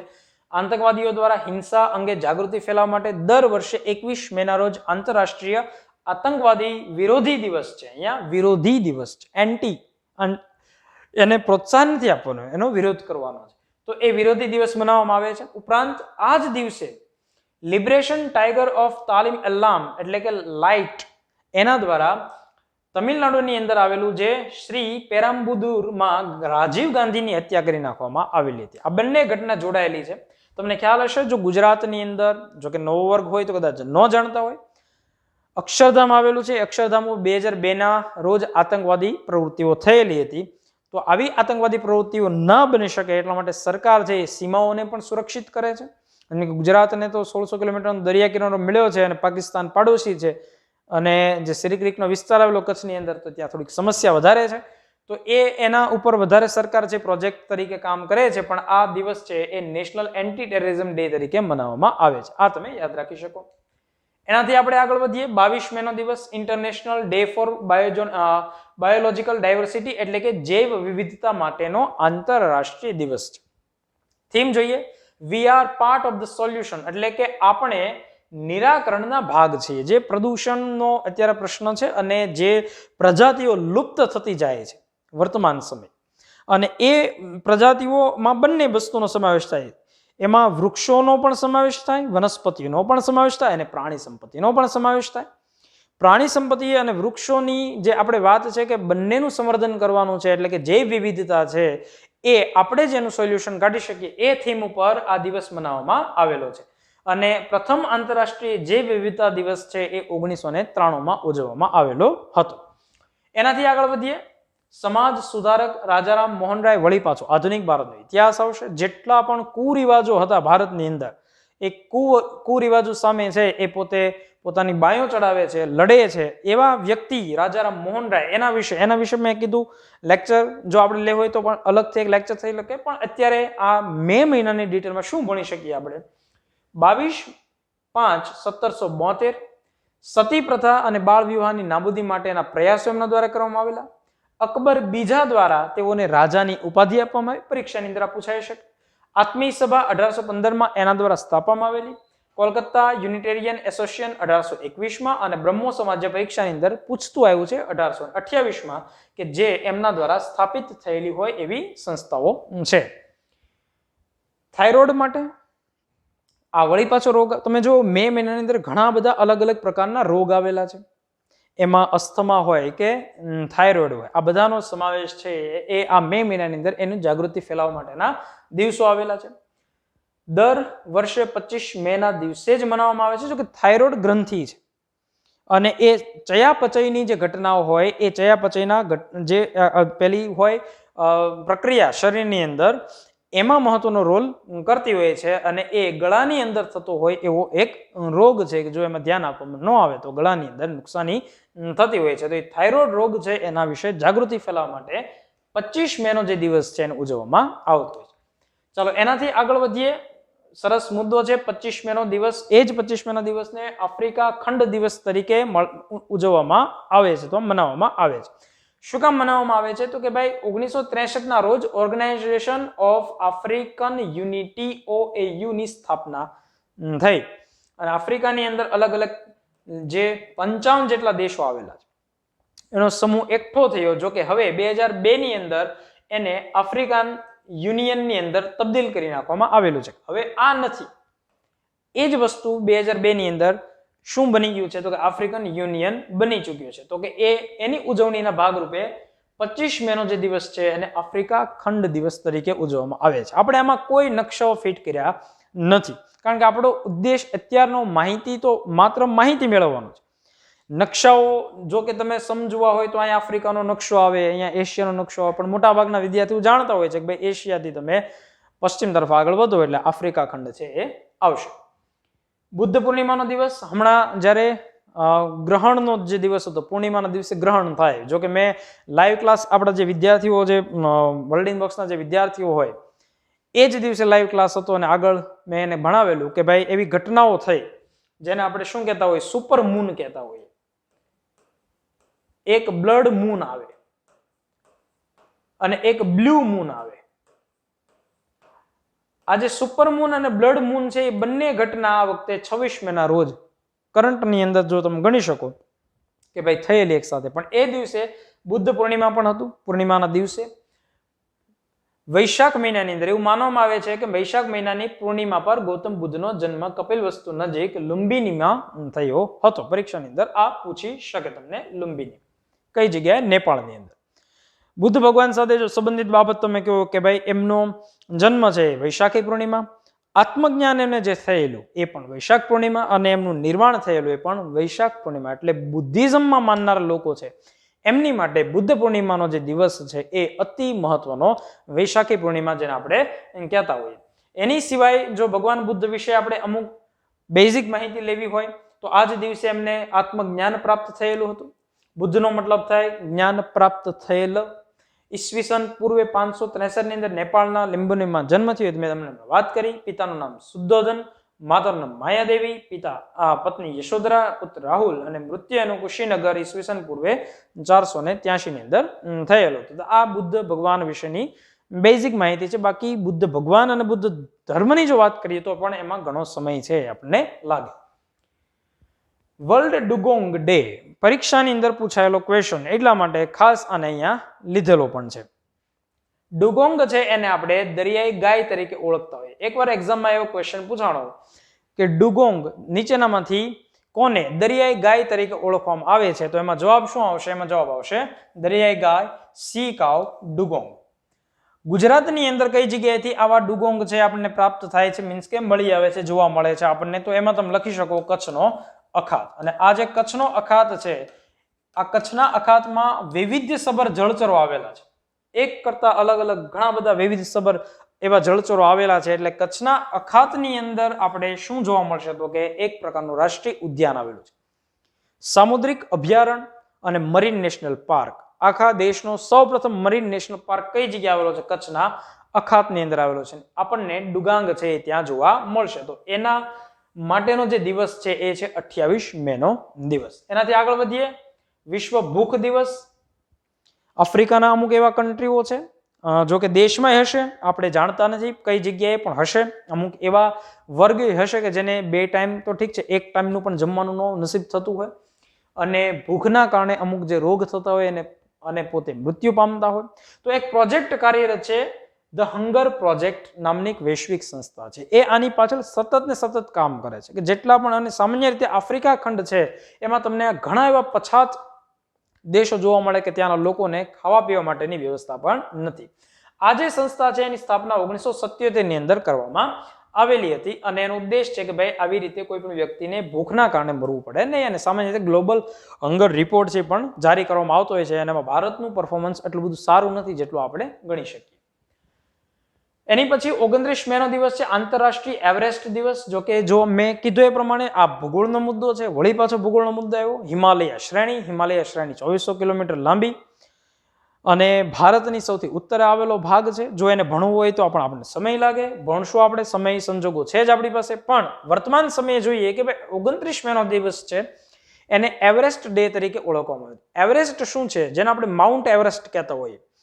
એ માઉન્ટ એવરેસ્ટ શું છે? હિમાલયનો સૌથી ઊંચામાં ઊંચો જે ભાગ છે એને આપણે માઉન્ટ એવરેસ્ટ તરીકે ઓળખતા હોઈએ. શું કામ ઓળખવામાં આવે છે ભાઈ એવરેસ્ટ? શું કામ એને કહેવામાં આવે છે? તો એની પાછળ એક આખી બાબત છે કે ભાઈ શરૂઆતમાં આ પર્વતનું નામ પીક 15 હતું, પીક 15 એનું નામ હતું, પણ પાછળથી નામ બદલી એને માઉન્ટ એવરેસ્ટ કરવામાં આવ્યું, માઉન્ટ એવરેસ્ટ સર જ્યોર્જના નામ ઉપરથી. અહીંયા જોઈએ કે ભાઈ આ દિવસ તો શું કામ મનાવવામાં આવે છે? આ વ્યક્તિ સાથે સંબંધિત છે તો એવું નથી. સૌ પ્રથમવાર એવરેસ્ટ સર કરનાર, એવરેસ્ટ પર્વત છે આજે હિમાલયનું, એને સુધી પહોંચનાર જે બે વ્યક્તિઓ છે એમાંનું એક વ્યક્તિ છે તેન્ઝિંગ નોર્ગે. પરીક્ષામાં નામ પૂછાય આપણને. અને એક ન્યુઝીલેન્ડના વ્યક્તિ છે એડમંડ હેલરી.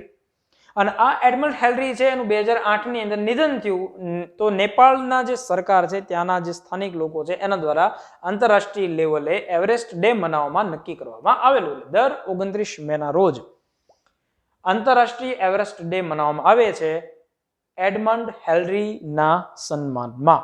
સૌ પ્રથમ એવરેસ્ટ સર કરનાર વ્યક્તિ તમને પૂછે તો તેન્ઝિંગ નોર્વે અને એડમંડ હેલરી.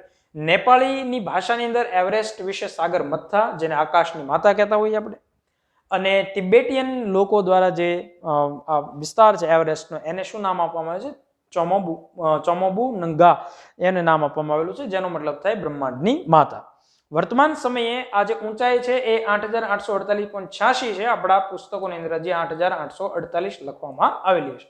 આમાં હજી ચેન્જ નહીં હોય, પણ એ ઊંચાઈ છે એ 86 મીટર વધી હોય આવું હજી અલગ અલગ દેશની અંદર અલગ અલગ માપ માપવામાં આવે છે. બરાબર, ચીનનું કંઈક અલગ કહેવાનું છે અને જે અત્યારે કરંટની અંદર આવ્યું એમાં આ 86 એવું પોઈન્ટ આપણને જોવા મળે છે. છેલ્લો મુદ્દો છે આજનો 31 મે વિશ્વ તમાકુ નિષેધ દિવસ, વર્લ્ડ ટોબેકો ડે.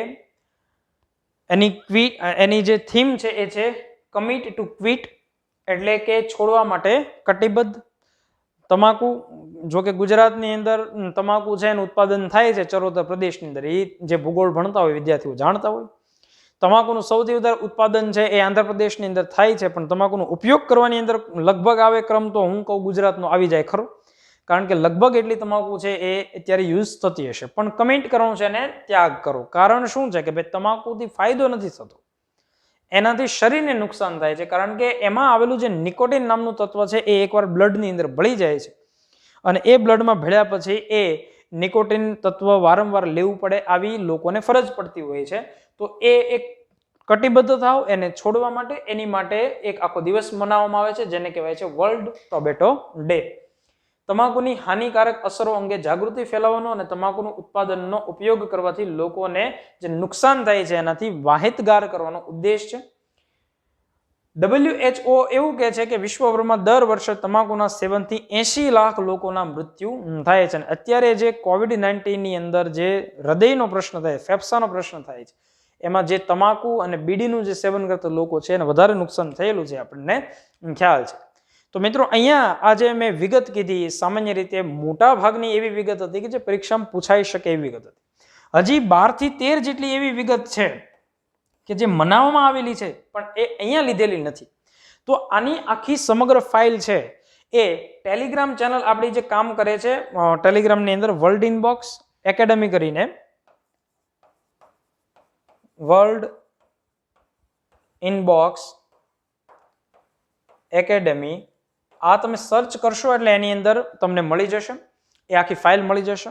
બીજી તમને એક બાબત એ કહેવાની છે કે જે વિદ્યાર્થી મિત્રો વ્યવસ્થિત રીતે જીપીએસસીની પ્રિપરેશન કરે છે, એક ગાઈડલાઈન સાથે, એક ટાઈમ ટેબલ સાથે અને એક પોતે સમય લે છે કે ભાઈ મારે 6 મહિના, 7 મહિના કે 8 મહિના પછી જે જીપીએસસીની પરીક્ષા આવશે અને મારે ક્રેક કરવી છે, તો એવા વ્યક્તિઓ માટે ગાંધીનગર આપણી જે શાખા આવેલી છે એ જગ્યાએ ગેરંટેડ બેચ શરૂ થાય છે અને આ ગેરંટેડ બેચની અંદર માત્ર ને માત્ર 30 જ વિદ્યાર્થીઓને લેવાના છે અને એની પણ પહેલા એક કસોટી આવશે, ટેસ્ટ આવશે. તો જો તમે એવું ઈચ્છતા હો કે ભાઈ આપણે જીપીએસસી ને 2022 સુધીમાં સારી રીતે રેન્કિંગથી પાસ થઈ જવું છે, ડેપ્યુટી કલેક્ટર ને સેક્શન ઓફિસર જેવા પોસ્ટમાં આપણે પણ જઈ શકીએ, આપણે શું કામ ભાઈ આ જે ક્લાસ 1-2 ની પોસ્ટ હવે નો પાસ કરી શકીએ, આવો પ્રશ્ન આપણે પૂછીએ, તો આવી એક ગેરંટેડ બેચ અને માત્ર 30 જ વ્યક્તિને એમાં એડમિશન આપવાનું છે. તો તમે ગાંધીનગર સ્થિત જે આપણી એકેડમી છે એમાં આ નંબર એક નોટ ડાઉન કરાવું છું, 7575061818 એના પર કોલ કરી શકો છો. આપણો આજનો જે લેક્ચર છે એના જે પ્રતિભાવો છે એ તમે કોમેન્ટ બોક્સની અંદર જરૂરથી આપશો. જો કે હું કોઈ ક્વેશ્ચન પૂછતો નથી કે આનો જવાબ આપો કે ફલાણું, પણ જે તમને લેક્ચરની અંદરની બાબતો સારી લાગી હોય તો એ જણાવો એમાં. અને બીજું કે જો આવો કોઈ પણ ટોપિક તમારે ભણવો હોય તો એ પણ કોમેન્ટ્સ કરીને બતાવો તો આપણે એના વિશે પણ ચર્ચા કરશું. બાકી હવે યુટ્યુબની અંદર અમુક ચોક્કસ સમયે નિયમિતપણે આપણે મળતા રહીશું. તો દરેક વિદ્યાર્થી મિત્રોને જય હિન્દ, જય ભારત.